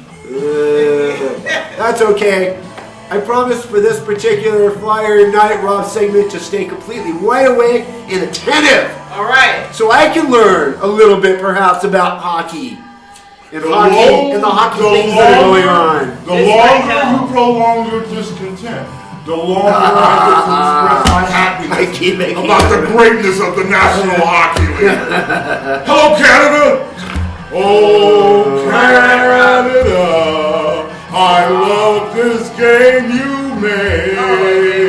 Anyway, real quick here, because Real quick, not quick enough if you ask me. because the quickest game in the game, hockey, has signed a new deal because the popularity is going up and they are going to get more exposure. The NHL spitting in the face of people like Stone who think the game is not in the spirit of Americans. Well, it is. ESPN is back in the NHL game. They signed a new multi-billion-dollar deal with the National Hockey League to start telecasting games again starting next year. You got another cap. That's cool. Flyer happy. That's nice. Yeah, you know, I mean, you gotta support your team. My Flyers aren't doing so good, but, you know, what can you say? Anyway, so, the game has gotten popular despite Stoner Dude and his sleeping habits, okay? And the rise of great new players that are emerging right now, you know, in Toronto and in other places, like Buffalo. They are rising up, you know, guys like Connor McDavid in Edmonton, and a kid that's really killing, man, the guy that's leading the goal scoring, Austin Matthews. Now, I want to talk real quick about the Toronto Maple Leafs because of my first Flyer Night, Rob. I told you to watch the Maple Leafs. Well, they're leading right You now. say that, I remember. Yeah, Toronto Maple, they're right now in first place in the North Division with a 41-28 record, all right, the hottest team in the league. Leading scorer Austin Matthews, Frederick Anderson, the goalie, he has 13 wins, okay? And they just acquired Riley Nash from Columbus, and they signed an old favorite of mine, Wayne Simmons, who used to play with the Los Angeles Kings and my Philadelphia Flyers, one of the great black players in the league, one of the great black players in the league. Anyway, in first place, now let me tell you something. They always say that basketball is better in the NBA if the Knicks are good, or the Celtics are good, or the Lakers are good. And we say in the NFL, you know, the league is a lot better when the Raiders are good and the Cowboys are good. When in the NHL, one of the original 6 teams are the Toronto Maple Leafs, and the league is much better when one of the original 6, like Toronto, they're in Canada, is doing great with their legacy there all the way back to Maple Leaf Gardens. And so, it's great. It's great to see Toronto doing great. Real quick, the Philly Flyers, my Philly Flyers, still inconsistent at goalie. We beat the Brewers the other night. They continue to take it. We're in 5th place in the East at 40-19. But, you know, Couturier, Van Riemsdyk, Giroux, young Kirkpatrick, all of those guys got to stand up and start leading, man, and get it out there and really driving the offense. We got to get more points in the goal, and we just have to dominate. You know, so shout out to the Flyers, too, for their support of Denise's Delicacies in North Philadelphia. If you're in Philadelphia, go check it out. Great pastries, great delicious treats, great delicious bakery, baked goods, and what have you. And a minority-owned business, black-owned business in North Philly. Denise's Delicacies and the Flyers are putting a lot of money into the community, and that's one of the companies that they're supporting there in Philadelphia. Oh, Las Vegas Golden Knights, baby! That's right. They're in 2nd place with a 39-26 record behind the Colorado Avalanche of the Second place, that's great. But they are definitely headed for better things because most of the injured players that we've had for the last 2 weeks are coming back. And the team is getting stronger with their first and second line, with the scoring productivity and the penalty killing. So Mark Stone and the boys, they're out there just, pucking off, man. It's going down. So anyway, that's what's up right here in our own hometown right now, South Las Vegas and Henderson. The Henderson Dollar Loan Center is coming along, still working on it, and it will be completed later this year. So that's what's up in the NHL. Keep an eye on the Toronto Maple Leafs, keep an eye on the Chicago Blackhawks, and our Golden Knights are in 2nd place. I've been Flyer Night Rob, and it's all going to be better, because the skating is in the making, and the making is in the skating. Be great, everybody. Skate on! You can wake up now. Is it over? It's over. Those fucking eyes are crazy. What are you talking about? I was perfectly wide awake the whole time. I can recite everything he said, as a matter of fact. I still want it. Where'd Flyer Night Rob go? Where'd Raider Rob go? Where'd all the Robs go? Back again. We've been abandoned. Flyer Night Rob right here on RaiderFan Radio. That's okay. We don't need Flyer Night Rob for this one because we're going to talk about the NFL draft. You know, up until now, there's been a lot of talk now. All the listeners and viewers have been commenting to us about Trevor Raider, the possibility of Trevor Raider. Right. All inspired and created by Raider Rob. And, hey Raider Rob. Yeah. We missed you. What happened? I just saw him. So Raider Rob created Trevor Raider, created the masterful possible trade, and ultimately now there is a possibility that we may not get Trevor Raider. So I have to ask Raider Rob, do you have a backup plan, a plan B, a plan C? If you don't get Trevor Raider, surely we got to do something with the 17th overall pick. Shout out Jim Hudson. What's up, homie? Jim Hudson, y'all ain't knowing, is a great guy. Jim Hudson is a great guy. You're a good guy, man. And I thank you so much. Who's Jim Hudson? For seeing the light. And I just want to say, right on, Silver Black, getting that information. wherever you are. All right, And getting that to my lawyers in Los Angeles.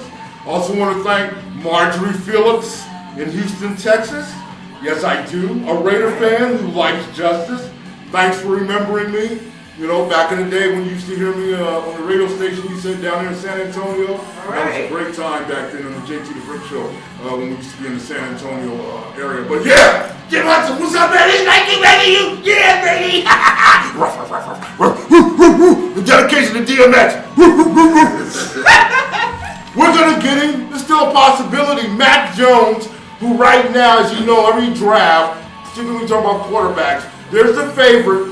And then there's always one or two other quarterbacks that try to get their stock up, you know, by telling you, you know, that they're having great pro days at college and that these guys are, you know, the right fit for this, for that franchise, whatever. Right. And try to create a little competition for the top spot, but also give you a little doubt maybe. Will such and such do what they're projected to do? Mac Jones is from Jacksonville. So you're still focused on the quarterback? Mac Jones is from Jacksonville. He played with Alabama. Nick Saban, you know, they're the kings of college football. Alabama, competing hell with Clemson yeah. every other year. But being from Jacksonville, you know, there's, you know, those favorites, like I said. And he may be a guy that you might see in the next couple of weeks where people start putting more fire into his thing and start thinking, you know, Lawrence is going to cost a lot of money. And also, despite the promise that he has, is Urban Meyer really a franchise-type coach that can build off of a superstar like that? No. We've talked about that. And shout out to Val Well, who else would he have? I mean, he doesn't really Mac have that. Jones. Mac Jones could possibly be pushed by the media. You know how they do it. Push him and start to up his stock where you might just second guess and think, maybe Jacksonville might want to trade that pick. And Jacksonville, Florida native Mac Jones, who's being pushed up and saying that he's 1-2 maybe with Trevor Lawrence, might be a better pick for the Jacksonville Jaguars. Hometown boy, you never know. Yeah. So I believe that. Anyway, to his question, yes, plan B is this. It's simple. I ain't even got to give you a whole diatribe about it. It's Derek Carr. It's the 17th pick. Okay, it's the 4th round pick of this year, 2021. And it's the 3rd round pick for 2022. To Green Bay for Aaron Rodgers. Since there's a whole bunch of issues going on with Rodgers up there. Right. They just took Jordan Love from Utah last year. That it caused a lot of, you know, questions and what have you in Green So Bay. you went here, then you went even higher. Why not? Yes, why not? Yeah. Why not? I should be running the Raiders. I'm thinking outside the box. And you trust me, if I was walk down the street right now and have a sign that said, hey, Las Vegas Raider fans, would you want Aaron Rodgers or Derek Carr September 6th to start your season? Guess what you probably What you would say? You would say What do you definitely think? Aaron Rodgers. Hit us at RaiderFanRadio.Vegas-Show. What you think the majority of Las Vegas Raider fans would say if we walked around the street, me, Stone, and Steph, and posed the question to Raider fans? Would you rather have Aaron Rodgers September 6th of this year to start the season or Derek Carr? In front of a packed house at the Death Star. Green Bay, Right. you know, for all the making up Superstar. and politically correct shit they did to try to tamp down the Matt LaFleur Rodgers drama that was going on, you know, Aaron Rodgers stated that he, you know, didn't know if that was really going to be where he wanted to be. Right. Paraphrasing that after the season or what was going to happen there. Recently, Green Bay gave him an extension, but haven't talked about really what his future is going to be with the team. They kind of gave that as just deciding. They haven't signed They the just gave him that extension as kind of a pacifier. He hosted Jeopardy this past week. Says he has Well, aspirations. his stock is up. Oh, and won't it be more up in Las Vegas? Yes, Right. yeah. He would do that. I think Aaron would go for that and he'd be happy out. That'd be an Al Davis move, that's for sure. And you know we got your back because it's Roll On You Bears! He is a Cal Bear alum. We are from the Oakland Bay area. Aaron Rodgers, we ran into him many times and saw him up at Cal and what have you. Went to games there. Tightwad Hill. Shout out Tightwad Hill and everybody I from would up go there. for that. So that's Any my plan fan B. base would consider Aaron Rodgers definitely to be welcomed. Bring him on, you know. Yes. So yeah, right now his stock is high. Now, if we don't take that type of awesome visionary type of idea and we stick with the program with the 17th and with the rest of the rounds that we have accumulated so far during the offseason. For me, I like, as of now, I want linebacker Micah Parsons. Last year, I wanted Kenneth Murray. Penn State. Yeah. Penn State linebacker. If we can, there's a possibility, first of all, he can fall right to us, but maybe even make a move or two to get him. At 17. But I equally, because first of all, I'm talking defensive tackle, and I'm talking free safety all season long. I like that kid, the free safety, Trevon Moehrig, out of TSU. That dude is a smart, fast, great angles.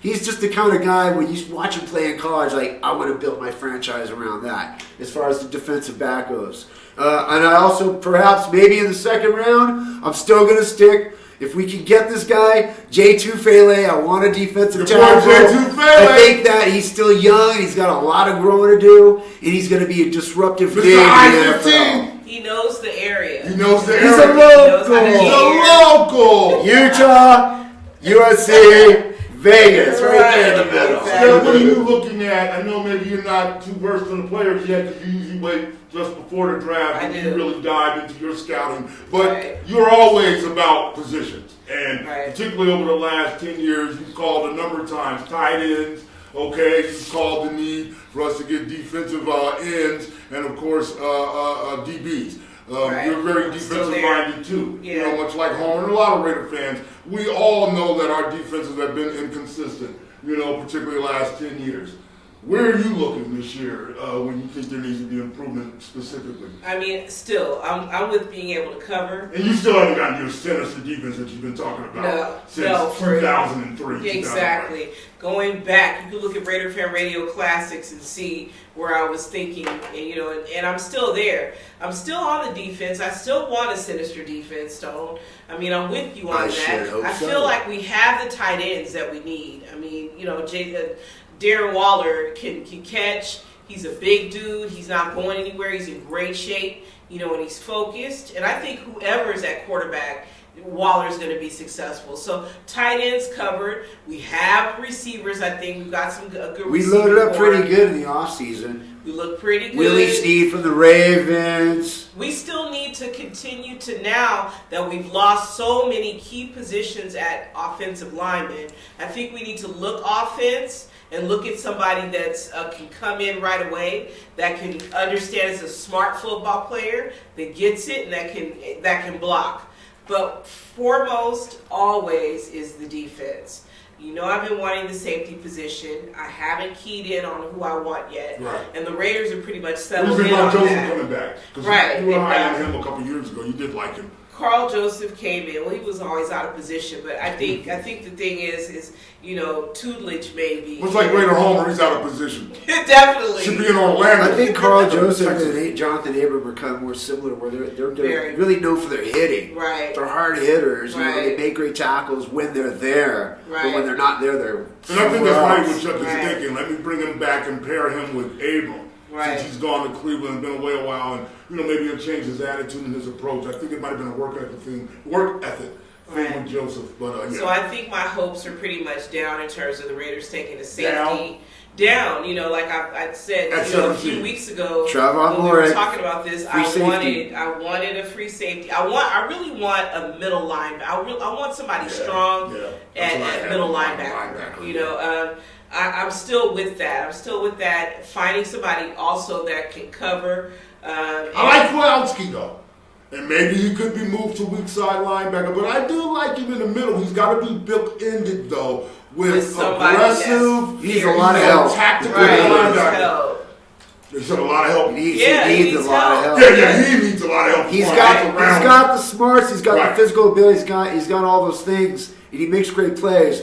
But he needs a lot of help around. He needs youth and size around him to help him out. That's for sure. Right. And that's something, like I said before, we can do deep in the draft. We don't have to go first round with a defensive player. I think there's a lot of solid talent out there. I haven't named anybody yet, but that I want specifically. But I think that we're cool. We can get that. And we still have not taken advantage of the free agency market that we should have this season. Well, it's coming back around, but you're right. Last note on that, just to add to that, as of right now, Jadeveon Clowney is Still out there, I know. What? He's still out there. I mean, they're basically. I'm assuming or figuring he's just going to wait till after the draft, because once teams draft the players that they want, guys like him are just going to have their handpick of where they want to go. They're going to have. He's going to have his choice. Well, guys like that, I would like to secure early. Right, if we're thinking that, why do we bullshit around? Let's just get them.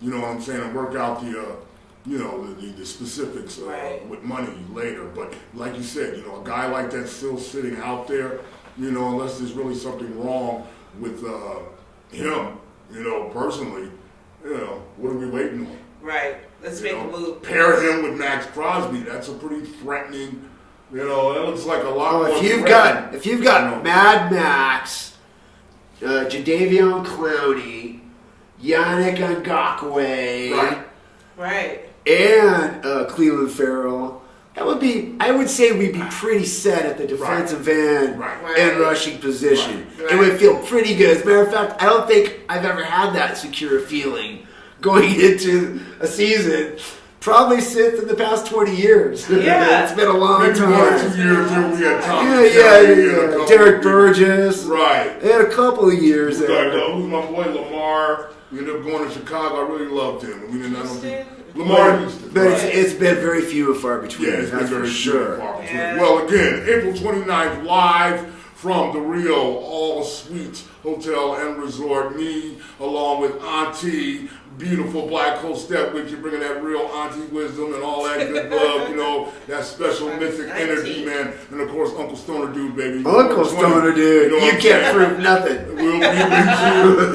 Okay, live, starting at 5 o'clock for the first round. Complete first round of the NFL draft with a lot of colorful personalities, Raider Nation personalities, fans, local people will be dropping in, food, drink, and you. Most importantly, we want to have you there, our YouTube RaiderFan Radio family. Yes. So come on. Live. Yes. State your plan. We're going on live. State your claim. Put your opinions out there and do your thing, man. You know what the opposite of life is? The opposite of life is death. Yeah. And we've done a dedication to DMX today. Of course, we cannot not dedicate also to the great Gerald Irons, defensive player for the Raiders, linebacker, defensive end, back in the late 70s. 70 to 75. Yeah, mid-70s. And I'll never forget a moment me and Steph were on at training camp, and Al Davis is in his golf cart, and he's watching the players play, and it's after practice, and he's kicking back, and he's going to evaluate some of the players, and he calls out, "Irons!"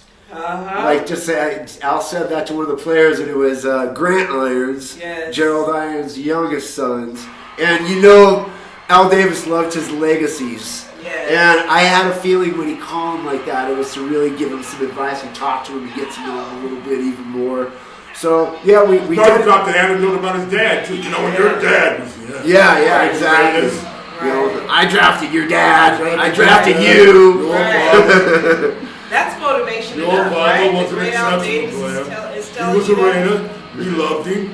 We're going to love you. But you have to play as a Raider. You have to be strong. There's the pride. There's the boys. Well, the last dedication of the evening that we have is a personal dedication for me, but I want to share it with you, the RaiderFan Radio crew, and everybody out there. Recently, this past year, in 2019, get that glare off of it. There you go. So, anyways, that's nice. A very great musician, artist, singer-songwriter by the name of Neil Merriweather, who I met here in the Vegas local scene. He came up to approach me one time after I played, and got to know me, and through some mutual friends in the music industry, they gave me a little education on who he was. I really wasn't that familiar with who he was. Sure. This is only a couple of 3-4 years ago. So I met him. Really cool old dude. I heard he was this artist and this musician and all these things. And he's been around since the late 60s. Wow. He part of the Flower Child hippie. Well, even further than that, as he got into the late 60s, into the early 70s, he became a producer, music producer, and worked with Billy Joel before he got big, Lita Ford, Rick James, quite a few names. And he had his own band called the Space Rangers, and it was like this hippie space rock, doom, stoner metal. I mean, it's hard to explain from the 70s. Good. Very cool, very unique. So I met this dude, Neil Merriweather, became friends very quickly because he was a great artist, and I'm an artist. We connected. And you make friends quickly too. As painters and illustrators, and he invited me to his house, to his studio, to show me all his art and play a lot of his music, tell me all these great stories from over the years. Wow. You can Google him online, Neil Merriweather, and you can see all kinds of cool things that he did. So anyways, he approached me and he asked me, hey, I want you to play on my new album, Merriweather Start, one of his new projects. Right on. And of course I was honored. You can hear the whole album on YouTube for free right now. Just go type in Neil Merriweather Rock Solid, and you can hear the whole thing. Well, just recently out of nowhere, at the end of this pandemic, as we're starting to finally get to see things a little bit more, I just found out Neil Merriweather died.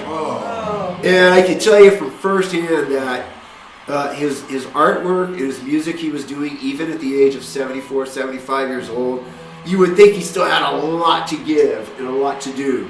And unfortunately, that was just out of nowhere. Cut short here recently. So I wanted to make a dedication to my good friend, Neil Merriweather, who gave me the opportunity to play music on this album. My first vinyl ever that I got to put on a record player, spin it. How many songs are you on, Stone? I'm on the whole album. Oh, okay. Yeah. Right on. He invited me into his house to play the drum tracks right there at his home studio. It was a great experience for me.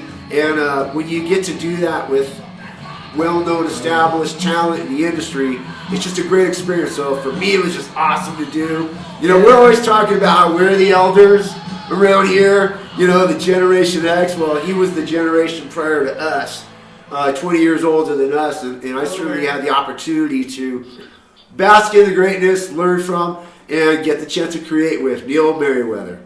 That is great, Peace man. Yes. God bless you, Neil Merriweather, and man, God bless you, Stone, and that's a great honor. You know, wow. Now, how were the sessions? How was he? How would you say he was as a contemporary and working with him in the studio as far as how he approached doing his music? Very creatively, loosely and creatively. It wasn't. As a matter of fact, he relied on me to be kind of more the, hey, let's do it this way here and there. You know, because he had done it his whole life. He kind of laid back and just said, yeah, man, whatever sounds cool.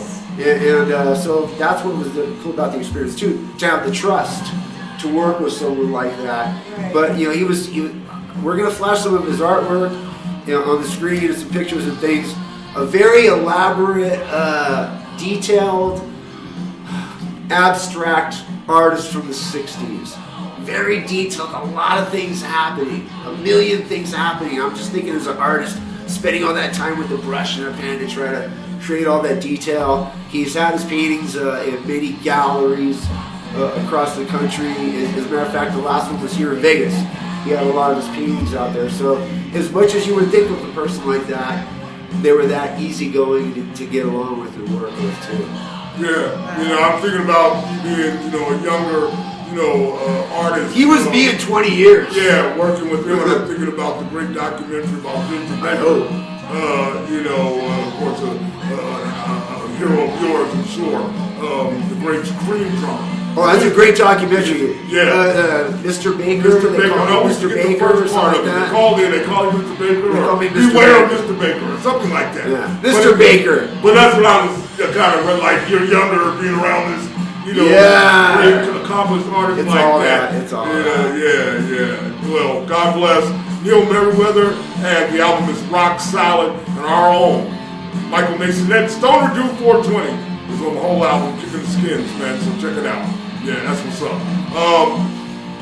So we still have another guest for the night? Yeah, speaking of history, you know, the Black Hole fan organization, of course, the preeminent and the fan organization that has most inspired the new, as you see, more prolific fan bases to be more media savvy and to get more attention, and are now being incorporated more into the corporate structure of the National Football League. The Black Hole, which I was a part of, and so is Black Hole Steph, pioneered that. Stone performed at our legendary tailgates many times with his band Raiderhead and what have you. And out of all that, as we were going through the heydays of us assuming our Raider personalities and building them out and growing them and becoming popular and what have you, and the media finding us and attaching onto that Raider Nation thing initially, there was also the young people who were around us that were growing up, that were right there in the thick of it. And is he a Raider child? Yes, he's a Raider child. Yes. And son of the Black Hole, literally. His father, Sal Ramos, helped establish the tailgate music scene out at the Coliseum. We're going to talk to him about that here in a moment. But the Black Hole, of course, a lot of you know the history of the Black Hole. In recent years, there's been some internal problems, and the image has been blemished a little bit with some bad moves that El Presidente, Black Hole Rob Rivera has done with some of his bad business dealings, and just some things that have gone on, and it's unfortunate. But the Black Hole still stands the test of time as one of the most recognizable and one of the great fan bases in all of professional sports. So we'll see what happens here in Vegas. But he is a son of the Black Hole, and I am going to get him right now so we can talk to him. Are you dialing him up right now as we speak? Yes, and you folks can be introduced to one of the new figures, personalities that is emerging in the Raider Nation, and someone who, like I said, is a son of the Black Hole, literally, and there's going to be someone that's going to carry the torch going forward for all of us fans that have public personas and are out there being entertaining and what have you. The youth are coming up, they're on our heels, Stone, okay, and stuff. They're coming after us, they're fighting. They're coming at you. And he's one of the ones, Hellhounds are coming. yes, that is in the mold of the Great Violator and Spike and Howie the Blitz Brothers and Gorilla Rilla and Shieldhead, and a lot of our other great costume fans, Gladiator, Skeletor, right. All of those. Well, the 21st century's evolved, and like I said, the children of the Raider Nation are rising. Okay, and one of those that is rising in your midst, okay, is Oakland Raider Savage. What's going on, Sam?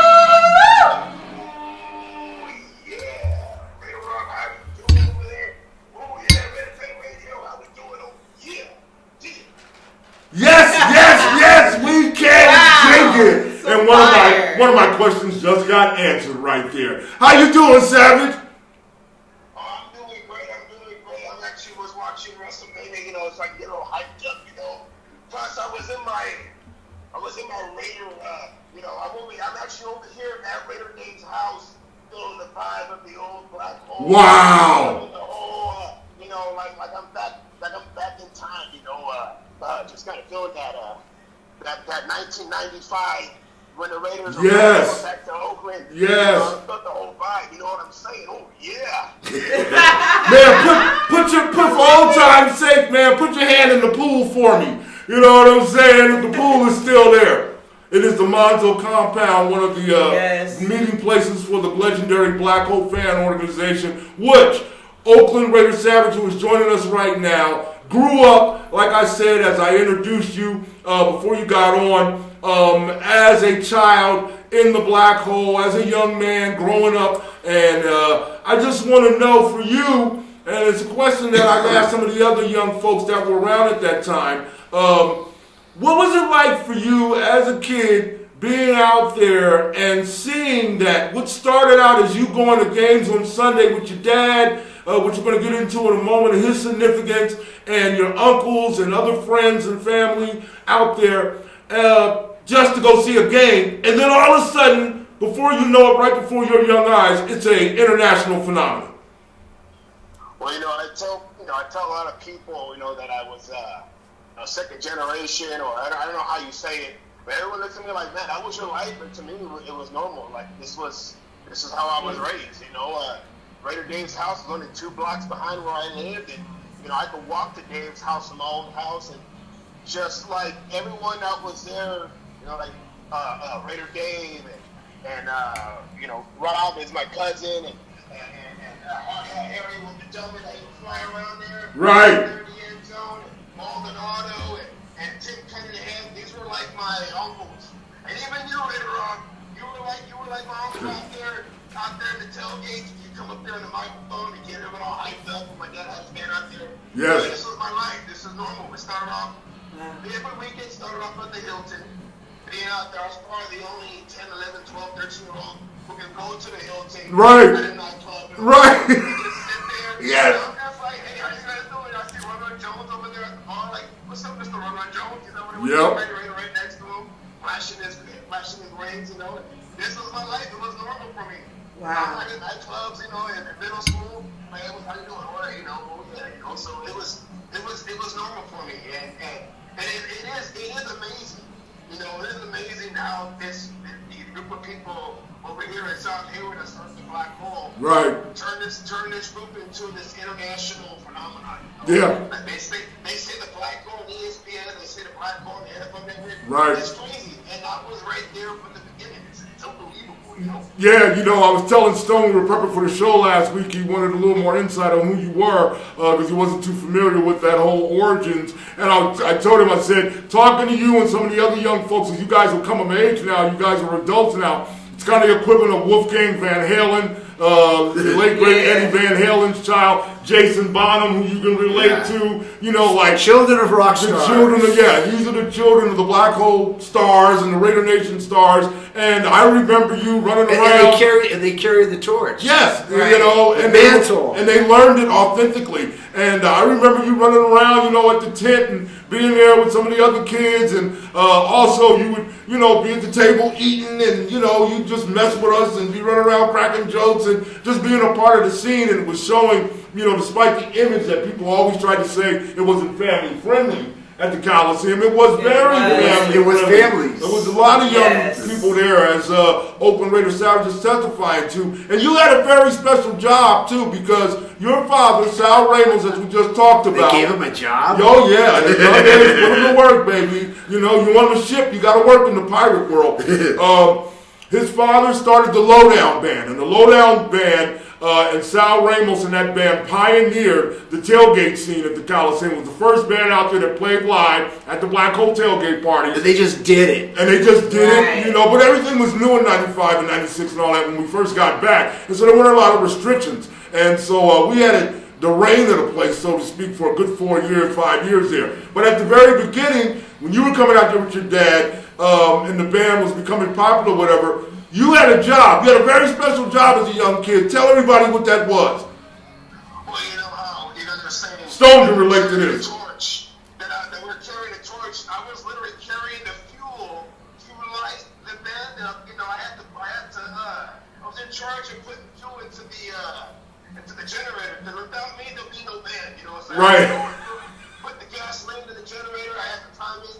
Every time you hear at the band, I gotta go over there. Go over there, put the fuel in before it goes out, and I kept the party going. Oh, yeah, that's me in the back. Now, Savage, did you ever have nightmares as a kid? Like, there's a big game coming up this Sunday, or maybe your dad's told you, wow, this is going to be the generator won't start. Yeah, we're playing Denver, or we're playing Sandy, it's going to be a ride. Like, did you ever get the butterflies about, like, I really got to be on my shit tomorrow, or ever get worried? It's playoffs. No, I'm like a quarterback that just knows that I'm like Stabler, That's I'm ready. If everything was like, if we're playing the Browns, I'm like, going to sleep. You didn't clap for King State? If it was rivalry game, Denver, KC, that's his fault. San Diego back in the day, it was, like the AFC Championship game against the Ravens. I was there, I was ready because I was part of everything too. Right. In Raider Nation, all of us, from the players on the field to the coaches on the sideline, all the way up, people in the stands, the tailgates, we all have a piece of this. And we all got to make sure we're ready, and it's our time to shine. Right. We're there. Right. And the mission does. We show up Sunday through Monday, 30 fun.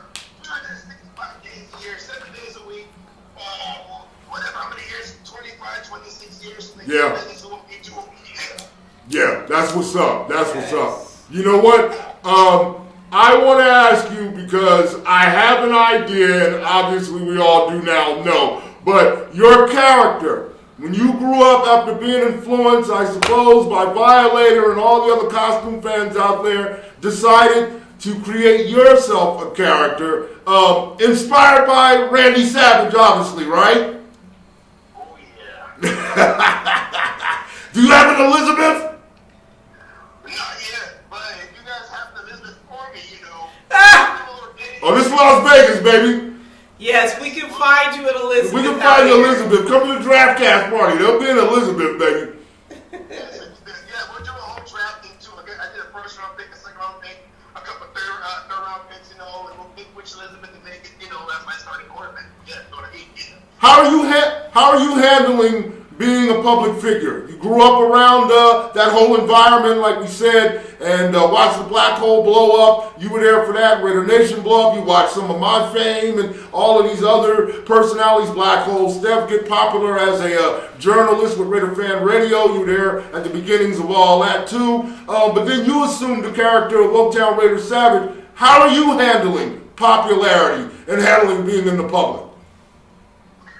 Well, you know, I think of it like this. It's funny how in the beginning, in the first generation of the black hole, you know, my dad was kind of like that star with the band, you know, low down saddle. Right. So I'm like, oh yeah, you know, low down. So now I'm kind of the second generation in a different type of atmosphere or spectrum or whatever. But I'm kind of like carrying that, you know, that name in a different form. So I'm used to it. You know, I tell people like, hey, if you see me, don't be afraid. You know, if you want to get my attention, go and cheer on me or whatever. You know, just come up to me. Don't be afraid. You know, I'm like, oh yeah, I do this every way. I do this every way. You know, everybody wants to see the Savage. You know, Savage will come. Doesn't matter how big or how small the event is. You know, I show up because everyone in the Raider Nation is important to me. I do this for them, and just to help people get hyped up for the game. Just to help people get excited for the game. I love being a part of that, and it's just natural to me, you know. So I just I'm very cool, calm, and collected. Yeah. Yeah, you seem to be assuming it well. You know, I want to ask you, with the team moving, your roots being in Oakland, of course. Now they're coming to Las Vegas. How do you feel about the move, the transition to Las Vegas, and will you be bringing the Oakland Raiders Savage character to Las Vegas? Well, like, you know, over here in the Bay Area, everyone who's used to... Well, tell me, brother. My Raider Pythons from Vegas want to know.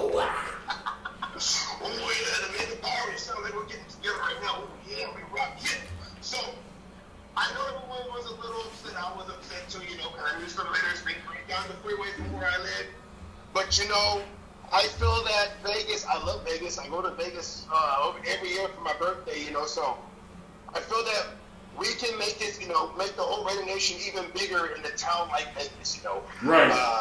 You know, I know there was places they could have went to in discussion. They could have went down to LA. They could have went to San Antonio. There was talks of them going to Portland. But my homie Asylum, you know, he's from Vegas. He lives in Kansas right now. He wants to be out there, and you know, just get on the nerves of the KC fan. That's why he's out there. But, he told me, he goes, you know what? Yeah, I wish they were in Oakland too. But if you think about it, all the other cities they could have moved to. Vegas is like the best place, party city. And once COVID is completely over, you know Vegas is gonna have something. You know Vegas don't come small. No. Vegas don't come. They have a pyramid that shoots a light in the sky and lets you know Vegas is over there. So I see it like this. So you understand the importance of a rock star quarterback being needed now that we're in a real glossy market, right? This conversation is going. It's going to that place. You're already jumping off the ropes on me, huh? Okay, let's go. I mean, you know, you're saying it too. Like you said, you know, you're like Stabler. Our quarterback isn't like Stabler, and we're in Vegas. We got to sell this thing, man. And for me, you got to have a big-time QB, a rock star. You don't think so? To match the party? Deep breath. He took a deep breath. Right wow, I mean, all this over Derek Carr. You guys really love that motherfucker, man. Now, see, I grew up. My generation was used to Rich Gannon. You know, Rich Gannon, journeyman quarterback, came over to the Raiders from KC, and he had something to bring. Act like With Gruden, he had the attitude and everything. He went out there and tried to make things happen. Didn't have the best arm, but he made things happen. And with Tim Brown and Jerry Rice came over, and then had Jerry Porter, he had the ball flying. Yeah. I'm just, we've had a lot of change throughout the years of all these quarterbacks coming in, a revolving door. I'm gonna have to get the violins for you too.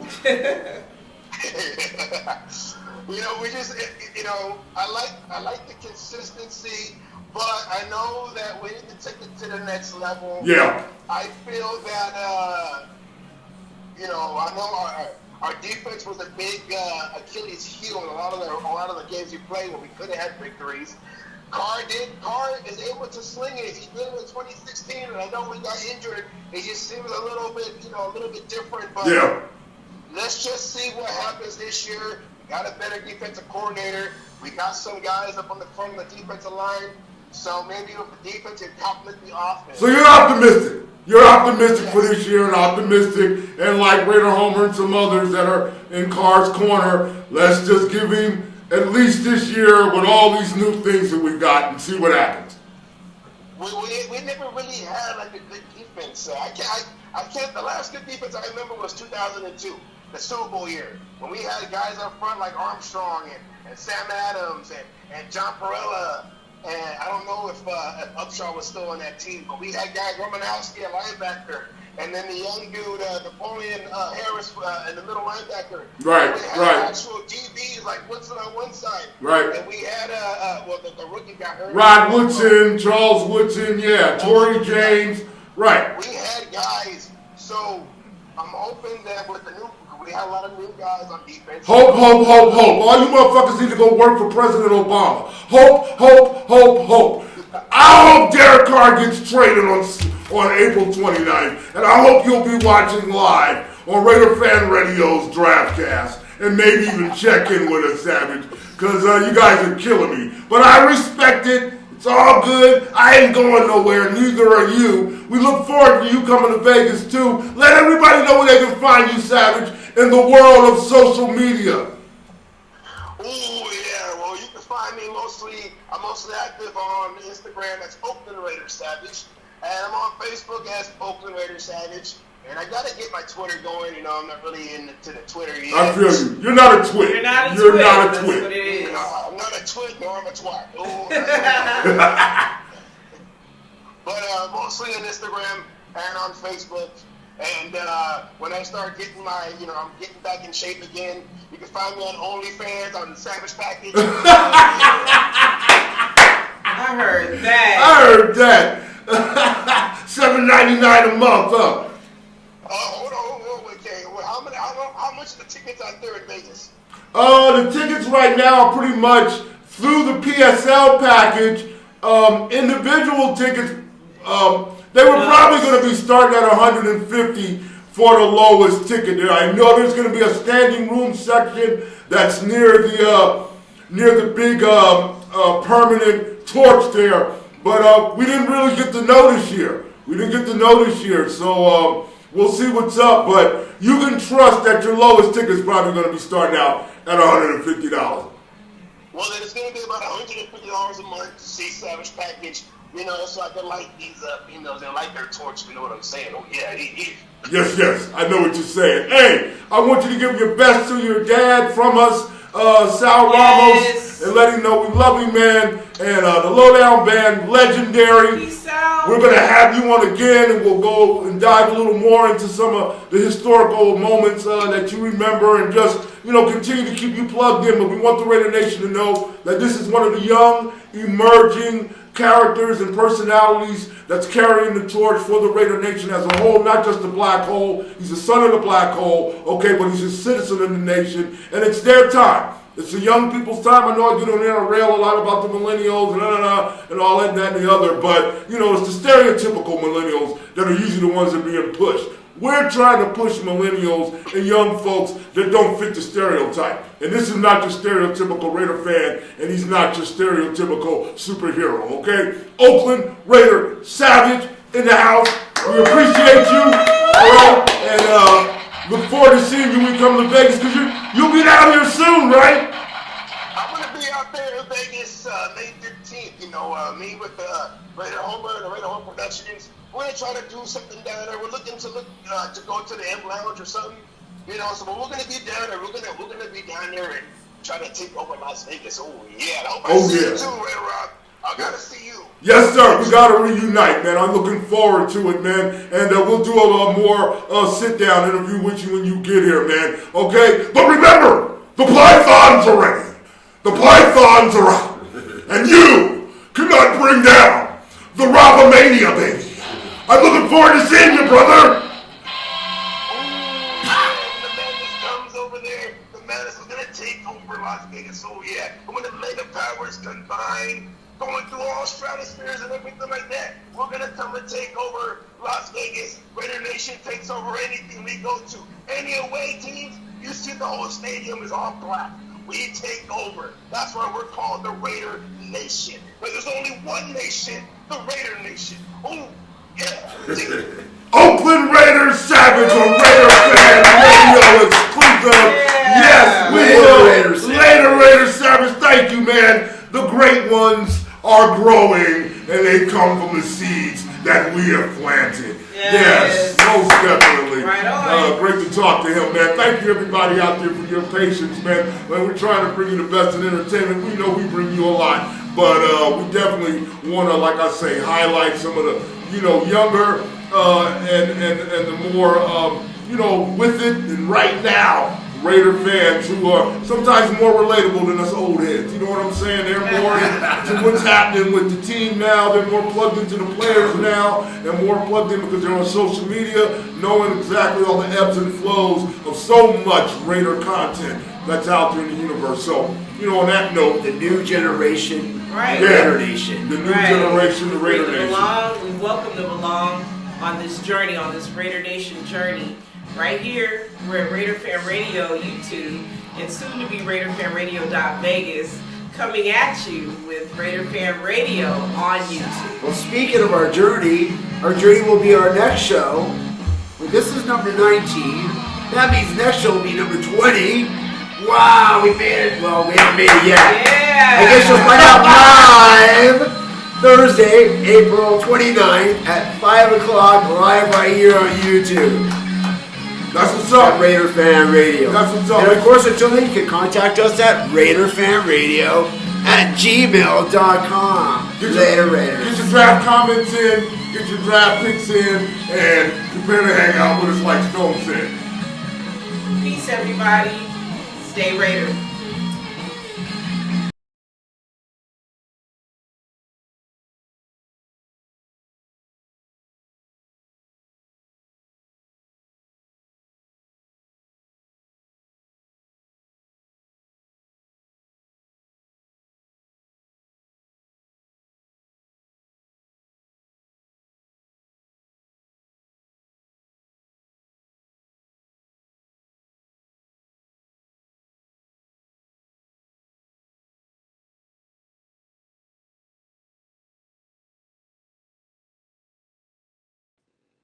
The views and opinions of RaiderFanRadio.Vegas, RaiderFanRadio.com, and RaiderFan Radio Media are not the views and opinions of the Las Vegas Raiders, Al Davis Football, Inc., or the National Football League. RaiderFanRadio.Vegas is an independent media source.